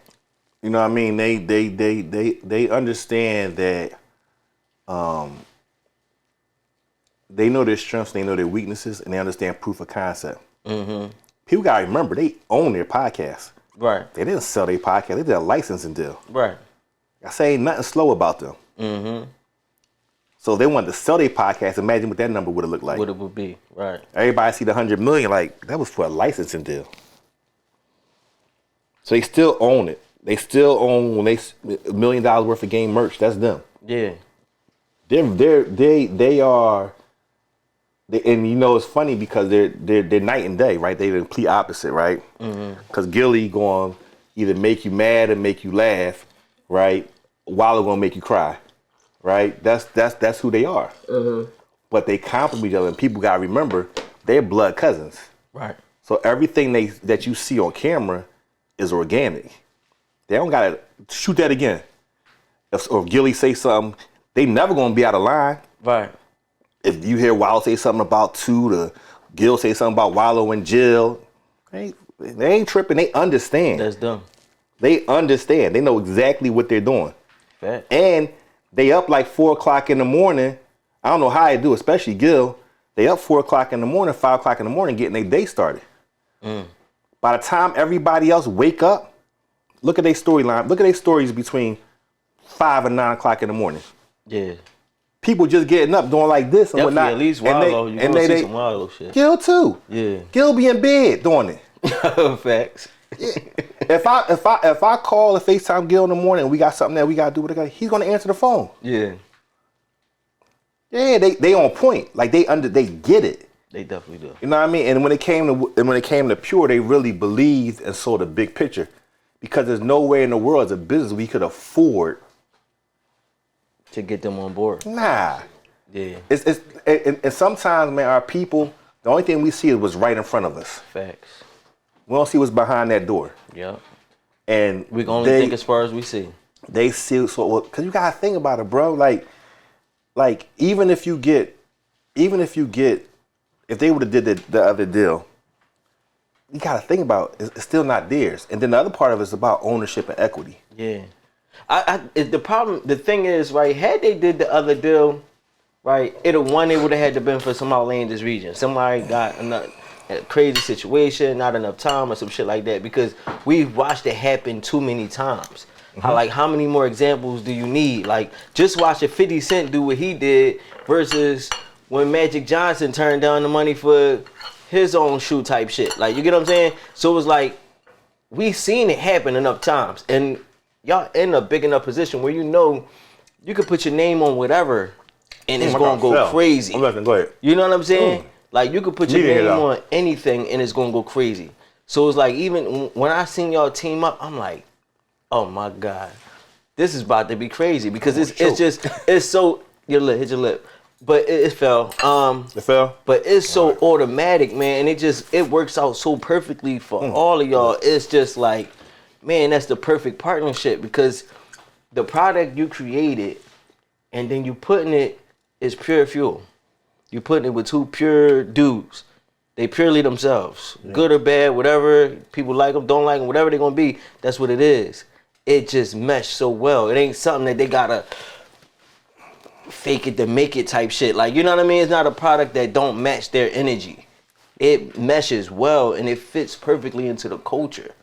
You know what I'm saying? So everywhere they go, the people they deal with, the things they do, it's just another talking point you just bring with you. And the thing about it, they're not brand ambassadors. They're owners. Yeah. Bottom line, point blank, period. Yeah. They're decision makers. What we do, you know, we all make decisions together. You know, and the thing about it, man, listen,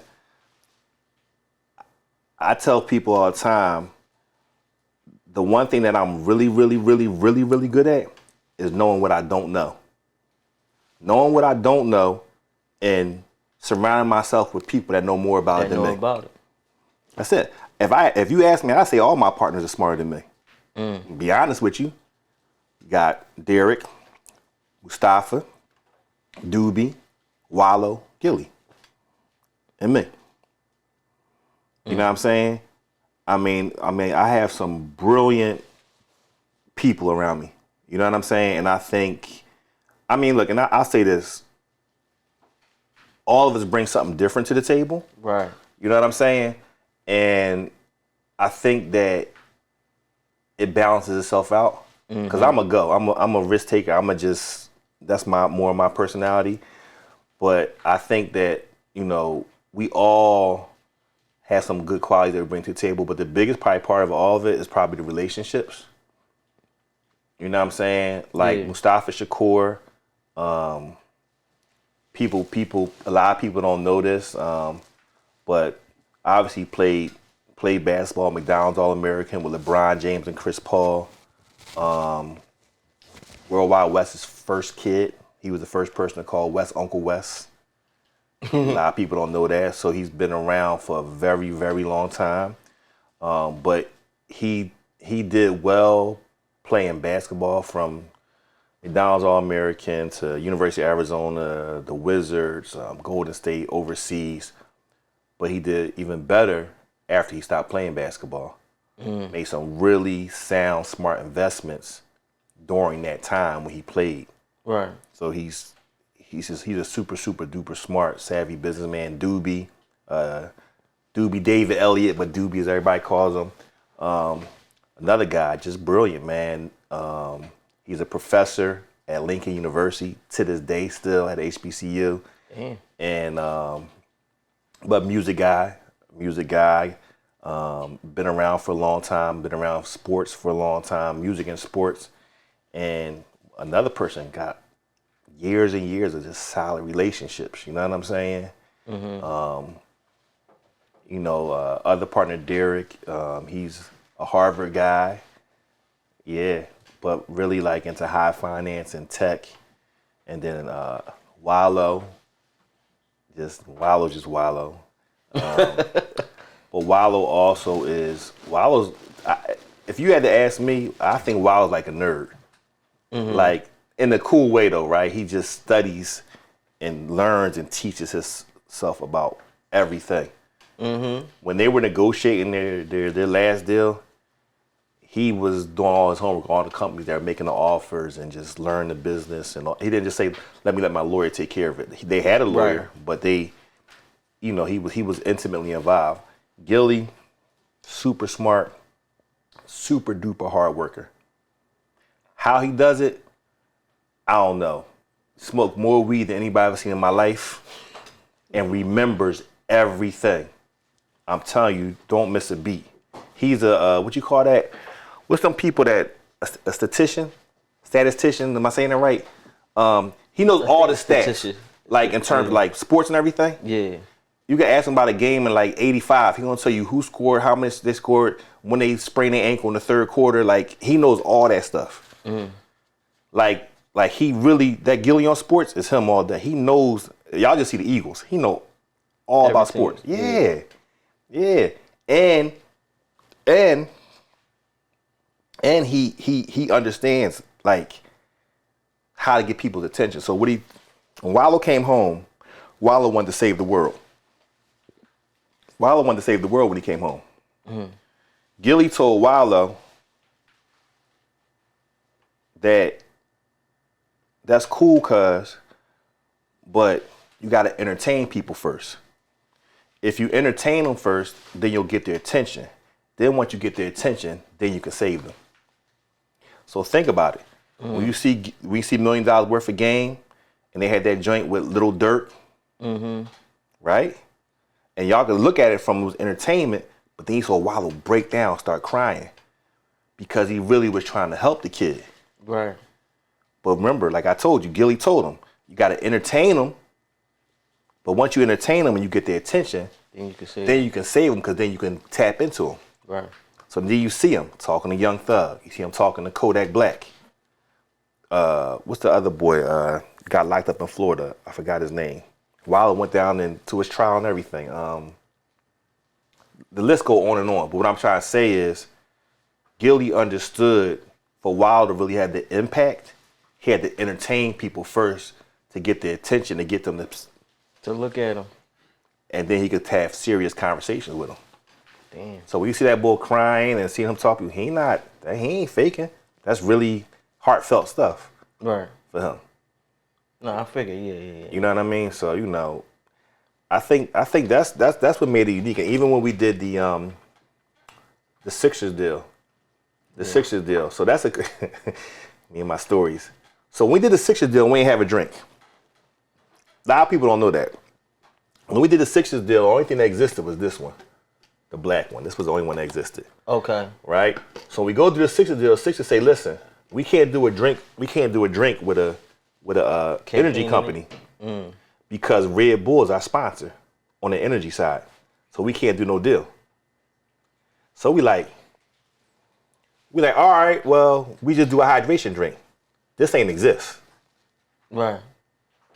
So we do the deal, we sign the deal, we ain't even made this yet. Still don't got that yet. That's crazy word. We ain't even made it yet. So would they just believe in y'all that much, or your relationships that strong with the Sixers? Well, the thing about it is, it goes, so we kind of had the cheat code. And I didn't tell you how Pure Fuel started, but we had the infrastructure. We have the infrastructure. So we can make 100,000 cases a day. So when I say we created the formula, we really created it. So most people gotta understand this about the beverage business, right? We talked about white label and all that type of stuff, right? We own the formula. You understand what I'm saying? Like the Krabby Patty formula. Like it's ours. Yeah. It's ours. Locked in a vote. Yeah. So I'll rewind and back it up. How Pure Fuel came about, we were gonna invest in the app. We were gonna invest in this app, sports app. And we were gonna invest in the sports app. And the crazy part about it, we were gonna bring Wallo and Gillie into that, but more Gillie than Wallo. And the guy had the sports app. He said, y'all interested in investing in a drink? I said, well, sure. Send us the drink. They sent me, Staff, and Doobie the drink. We hated it. We ain't like the name. We ain't like the bottle. We ain't like the taste. We ain't like nothing about it. We ain't interested. No go. So probably about 2 or 3 weeks went by, and then comes back to us. The guy says, well, do you think y'all could make your own? And Doobie's like, yeah, I used to work at Coca-Cola. Now, mind you, I was an intern. And I did sales and marketing. So I'm like, just gonna put that on my jacket like that. So I ain't never made no drink. Yeah. So I ain't know how this was gonna work out. So we debated as what we was gonna do, this, that, and the third. And I never forgot, I actually called a friend of mine. He used to be the president of Coke in Philly, and he was living in Naples. And I told him, I said, man, I got an opportunity, because I always stay in comments, I got an opportunity. I need your honest opinion. You know what I mean? Yeah. And he came. I said, oh, well, I'll come in. We met at Cherry Hill, right at the, that cheesecake. Damn, they got some good lamb chops too. What's the place called? Grand Lux? Nah, it's another one. And they got good lobster mac and cheese. Damn. What is it, Steakhouse, John? No, not McCormick's. Why am I drawing the blank? Capitol Grill. Okay. Capitol Grill on Cherry Hill. Yeah. Capitol Grill on Cherry Hill. And I told him what I had in place. I said, but I gotta make this thing from scratch. We have to make it from scratch. And he was like, man, go for it. Because what we have in place that nobody else has is we have the infrastructure. We have the back end to creating a product. So it's like y'all pretty much had the whole factory already. We had the factory. You had the factory, right. So pretty much y'all got approached with the factory, and it was like, now we just gotta get the factory something to do. And boom, burst pure. We had the factory, we had the food scientists, we had everything we needed. Damn. Everything we need. So all we had to do was create the drink, create the name, create the packaging. The same people that created the packaging for Monster Energy actually created this. But it was us. We took and put our input. Like, that's why our name's on there. And even the message, if you look at the message, it says, fueling the dreams of the people, the communities, and the culture that we love. Right. You know what I'm saying? Like, we came up with all that. It was a big board in the room, and you take the P and you look at this way, make the P that way, just from A to Z. So it takes, even designing the packaging and picking out the right size bottle, that probably took 6 months. None of it was overnight. That's crazy. You know what I'm saying? So once we had that and we knew we could do that, it allowed us to, going back to the Sixers, when I didn't have something ready to go, when we didn't have something ready to go, I knew I could create it like that. Yeah. And we said, okay, well, we're going to do it. So the reason we use the blue is because it's Sixers blue. Yeah. And we told them we got a picture made. We said, listen, we are going to have a drink that's specifically for the Sixers. And we came up with it. Now, mind you, here's the other part of it too. When we had this one out, Tyrese Maxey, who's a friend, he was already drinking the drink. So we knew that certain people already liked the drink. Right. And the difference between us and all them other drinks, especially once we dropped the blue bottle, is the players actually like it. Kelly Oubre, Tyrese Maxey, DeAnthony Melton when he was here. I think I've seen Ricky Count. I don't know. I've seen all of them drink it. So if they can drink it on the bench, they'll drink it. Yeah, that's crazy. That's a crazy story, and that's a crazy situation to come into. Yeah. Like, that's, I tell you, the universe is, wow, man, the way shit will play out for you. Yeah, and the thing about it, too, was, like, at the time, during that time, we had a lot of real estate. And I was kind of transitioning. Me and Doobie had took a major hit in the real estate business. And this fell, like, you know what I mean? Towards the end of that, it's the crazy how time it is. It's just God really be having a plan, and you never know where it's gonna come from. But we never probably thought we'd be in the beverage business. In the beverage business. It's funny because, and then once again, you go back. Remember I tell you, people don't believe and they don't do this and they don't do that. You know, now you got this. This is the crazy part. The crazy part is we don't have any outside investors in our business. Everybody that's investing in our business are owner. Right. And we had people before we sold one bottle that wanted to buy in. We had people before we sold one bottle that wanted in. Cause it makes so much sense. It's a play. It's a play that you've seen play out. Yeah. It's going to go that route. Well, I'll give you something I saw. Matter of fact, hold on, I might have it. I'm gonna show you. I'll let you read it. I took a picture of it, and then you could tell me. Just read that top part right in the blue where it says. Around 193 billion in 2023 with projections to reach over 240 billion by 2027. Right. So that's the global drink market. Right. Sports drink market. Sports and energy drink. Yeah. So this is where you gotta look at it. This business is it's bigger than profitability. Yeah. The key to this whole business is market share.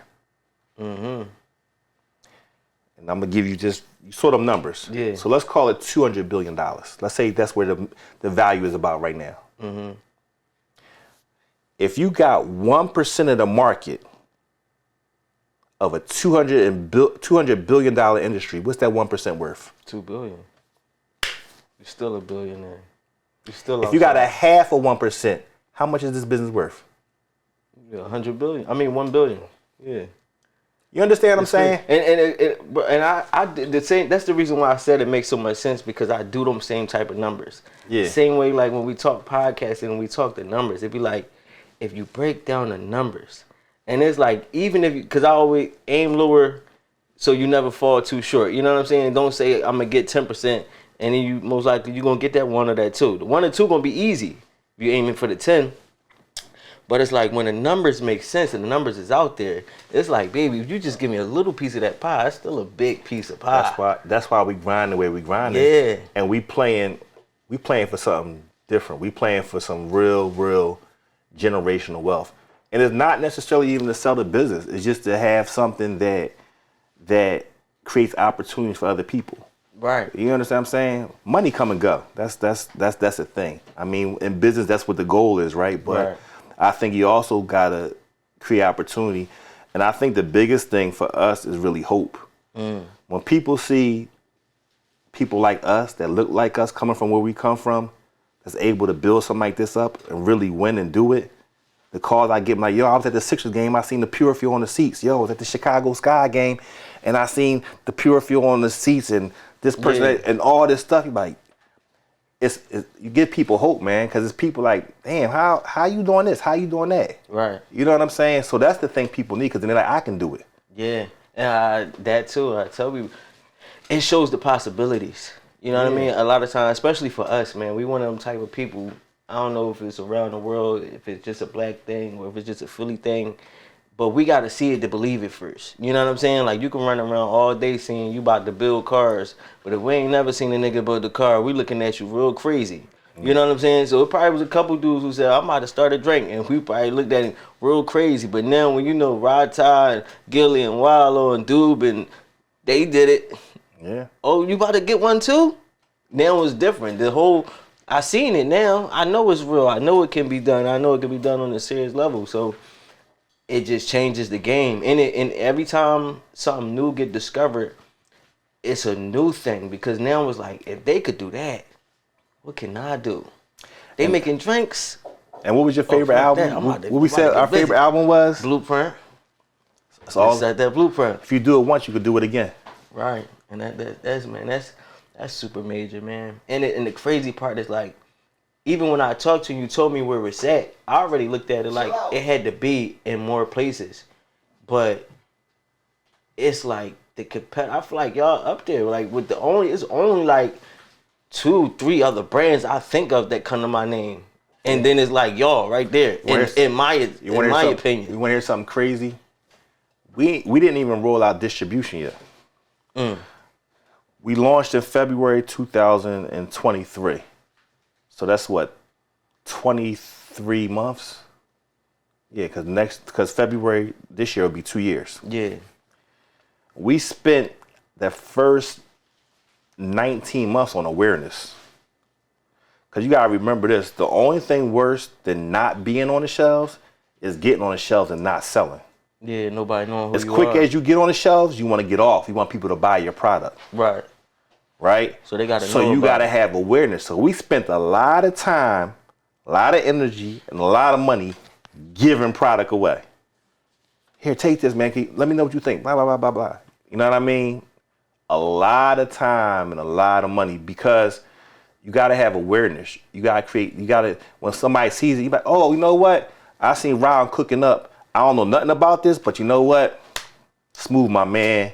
He interviewed Ra. I'm going to try it. It's all about awareness. Name of the game. Because if somebody not aware of something, they have no reason to buy it. They have for what? It's all the hustle, though. A lot of people, they just don't understand. I had a conversation with my photographer. I was trying to get her to do something, and her bio said something like, no free work. I'm like, you're not going to get nowhere with that no free work, and you don't have no resume, though. It's one thing if you got a resume, you could begin to yell, no free work. But if you just starting out, you got to show people what you could do. Show people how good you are, whether it's you the product or if it's food. They got to give them samples. You got to do something, though, to help people understand you should be drinking this or you should be eating this on the regular. And you never forget.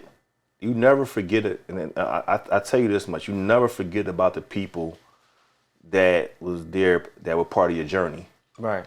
You know, things always come full circle. I told you the person that gave me my start in music was Troy Carter. You know what I'm saying? And Troy, you know, went on to be successful in music. He had Lady Gaga, he had Eve, like whoever. That's probably why I know his name. Yeah. But he gave me an opportunity. You understand what I'm saying? And you know, he's currently he's a special advisor for us at Pure. So you never forget about people that helped you along your journey. Troy Carter's a special advisor. Brandon Watson is a special advisor. Brandon and Doobie go way, way, way back. And you know, Brandon is he's one of the partners and owners of PBC with Al Heyman and Sam Watson. So if you ever watch any of the boxing matches, you see those guys, oh, they go to twins. They're not twins. That's Brandon and Marcus. You know what I'm saying? But they have them as a unit with Brandon leading the way have also been advising us behind the scenes. You understand what I'm saying? We just added CJ Garner Johnson on Eagles. Yeah. He's the first athlete to be part of the Pure Fuel team. Damn. You know what I mean? Truly believed in us. Yeah, I'm sorry, you on drink chaser too, ain't he? I don't know what he on. I know he with Pure though. You know what I mean? His energy is right. Just a real good guy. Him and his agent Clinton.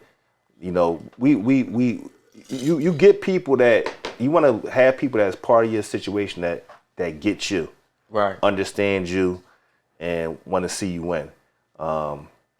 We got a lot of good people in our corner, and I just named some of the people that are officially part of, you know, kind of what we're doing. You know, that's kind of where we're at, man.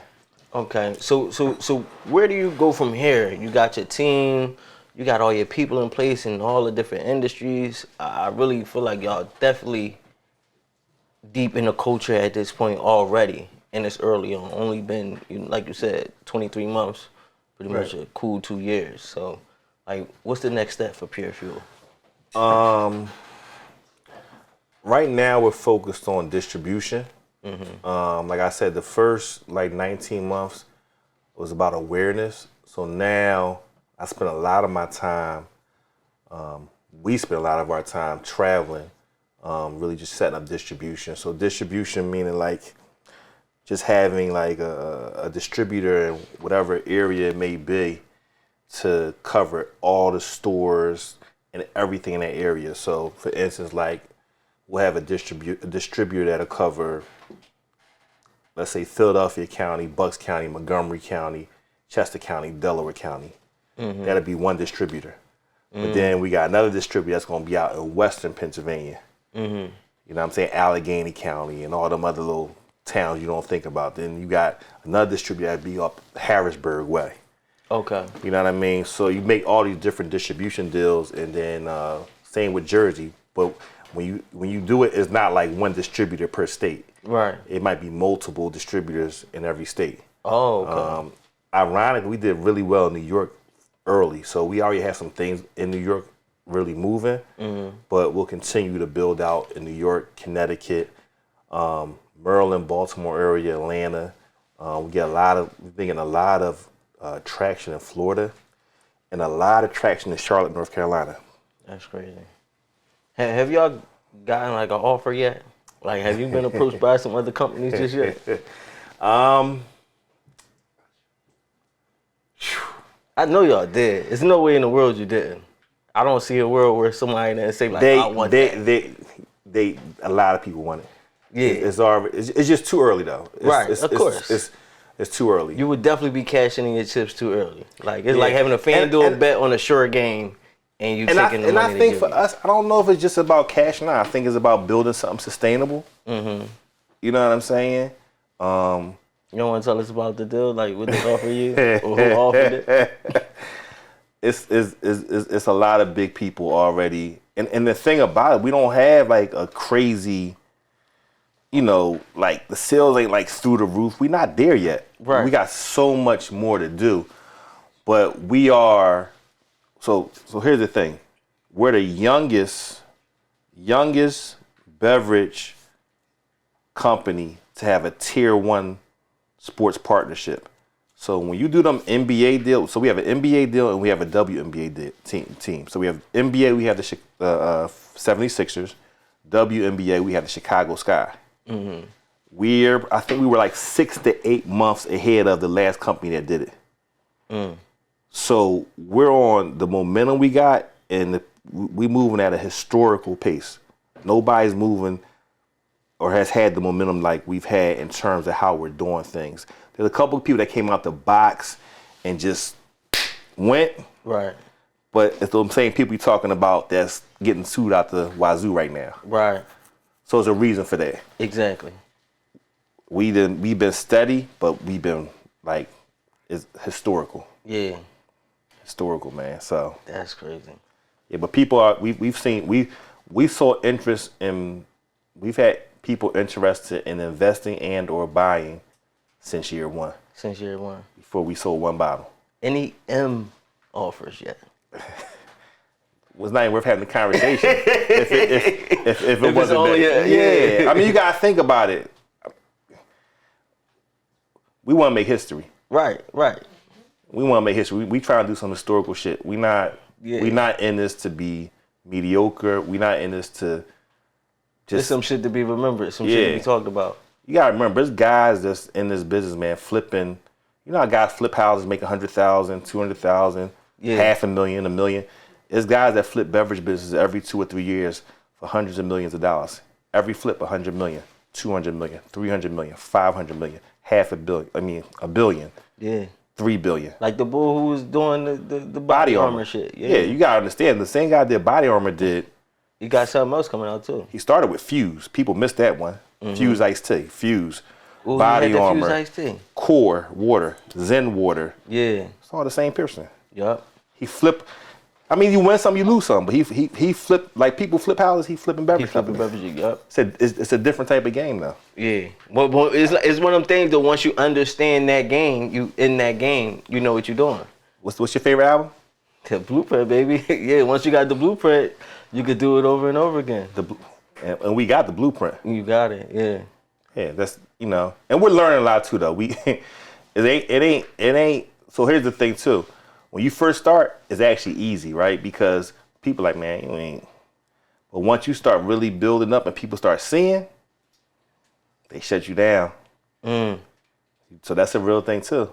Like, so you started reaching some resistance. I mean, we just had a basketball tournament that we was going to be part of, and some folks came in and said, "No, we don't want them there."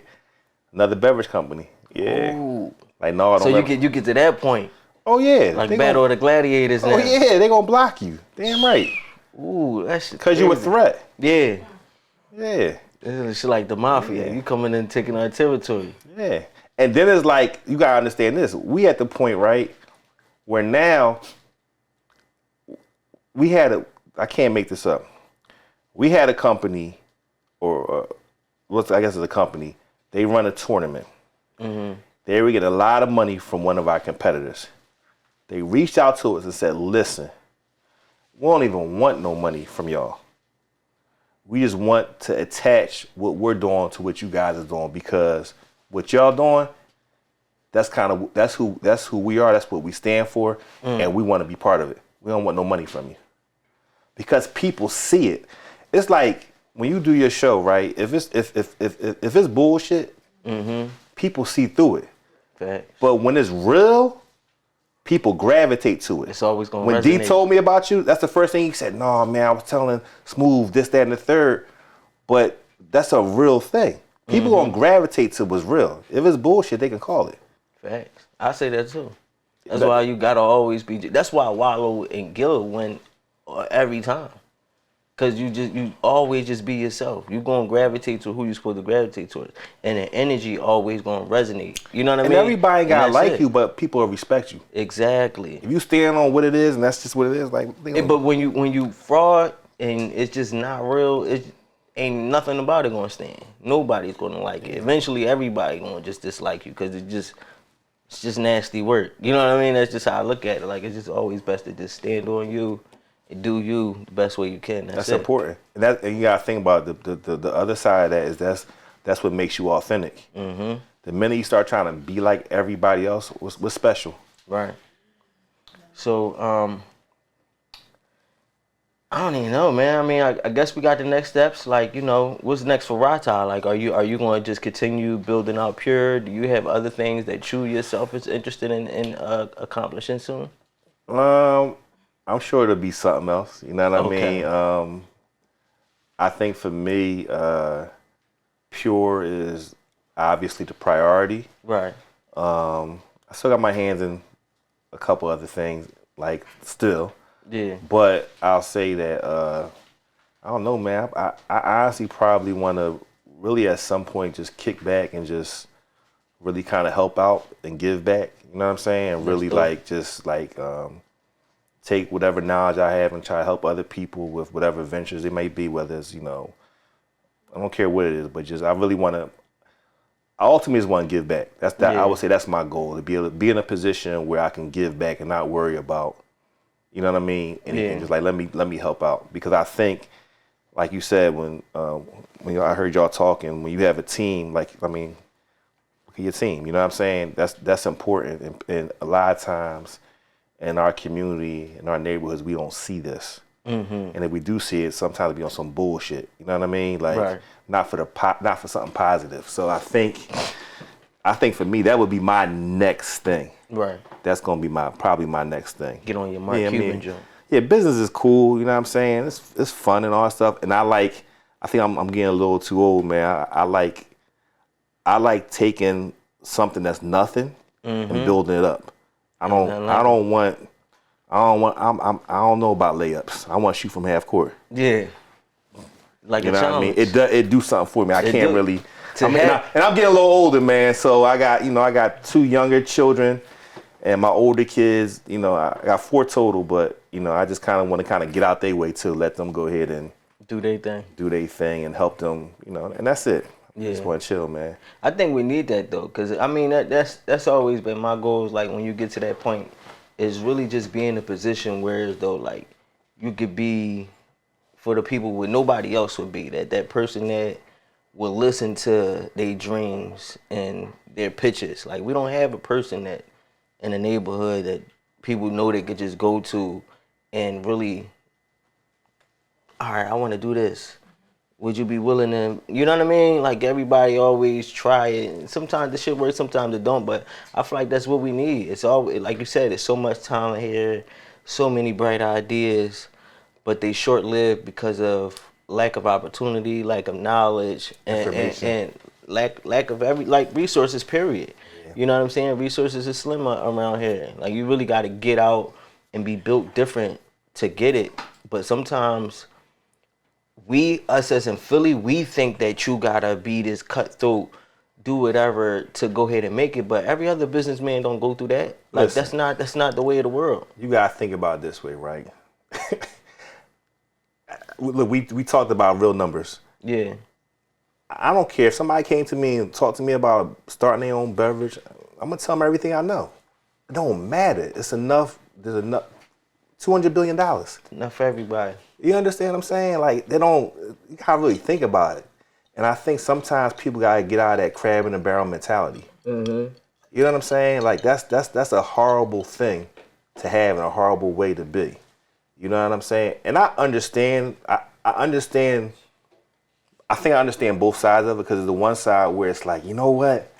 Ain't nobody help me or give me that. I had to really figure it out. So I'm not. There's that chip. Yeah. You know what I'm saying? But the flip side to it is, like I said, man, you can't. Don't forget about the people that was there during your journey. There you go. You know what I mean? You can't forget, man. Good, bad, indifferent. If things went left, if they went right, who knows, right? But you get older, you grow, and it's like, you know what? All that was part of your process. Even, and this is the thing. People think that, like, when you lose, people be like, yo, that was supposed to happen. Because you can't truly appreciate winning unless you really lose. You gotta lose. That's part of the process. If you don't lose, you don't take no L's, you don't take no hits, you're not built to be a winner. Like, come on, think about it. That's a fact. How you gonna tell somebody what it's like to go through something, what it's like to struggle if you ain't never been through it? I know y'all got a story. All y'all got a story in this room about how y'all end up at this table, how y'all end up here, whatever the case may be. And I'm sure there's a bunch of things that happened prior to it. Like, damn, man, I took it here. I lost this here. I did this. This happened. My homie got killed. I mean, all types of things that probably transpired, but that made you who you are. And it landed you where you are now. Yeah, and that's important. That's important of the fabric of who you are. Right. And you can't discredit that. You can't just take the good and say, yeah, I'm smooth because everything went my way. No, you're smooth because somebody hit you upside your head, you took a L here, you did this, that made you who you are. Facts. So, nah, definitely, man. Gotta respect the journey, man. Respect the journey. Yeah, in the process. In the process. Seriously. I think that's the main takeaway from this, man. I really appreciate you coming down. Oh, thank you for having me, man. Sharing a meal with me. The food having was a good. drink with me. Yeah. This was good too, though. The bubble, you know, quick little toast. Yeah, my baby's here. I'm sorry. Can I look at the camera and talk to her? Talk to her. Bianca, I'm sorry. You know, we're not supposed to be drinking, but I love you still. One time, for I you got guys smooth. Here we go. Gotta start the new year off right. But man, I know where it's going. I just can't wait to see it. You know, like you said, something about seeing something go from nothing to something, and I love to just watch the journey. I'm just fortunate enough to kind of make myself part of the journey, sitting here to have this conversation with you before you get to that point. Yeah. So I'm excited for you, man. I really can't wait to see how that transpires. I appreciate you giving me the opportunity, man. Seriously. No, for sure, man. Pleasure to be part of this, man. Thank you. Listen, Thank you. Let the people know where to follow you at, how to keep up with you, as well as get that prayer fuel once again. Well, I'll tell you this much. You following me, it's actually simple. It's my name. I'm at Ra-Tah Johnson on Instagram. Please follow Pure Fuel. I'm at Ra-Tah Johnson on Instagram. And please follow Pure Fuels at Pure Fuel Sport. You can go to our website, purefuelsport.com. That'll take you to order on Amazon or whatever else you want to do. But keep on following us. Follow Wallo, follow Gillie, follow Mustafa Shakur, my partner Doobie, CD Deuce, everybody on the team. And I appreciate you guys. Appreciate cooking up. And For sure. Gotta be pure. Pure fuel. Stay pure. We out. Let's go.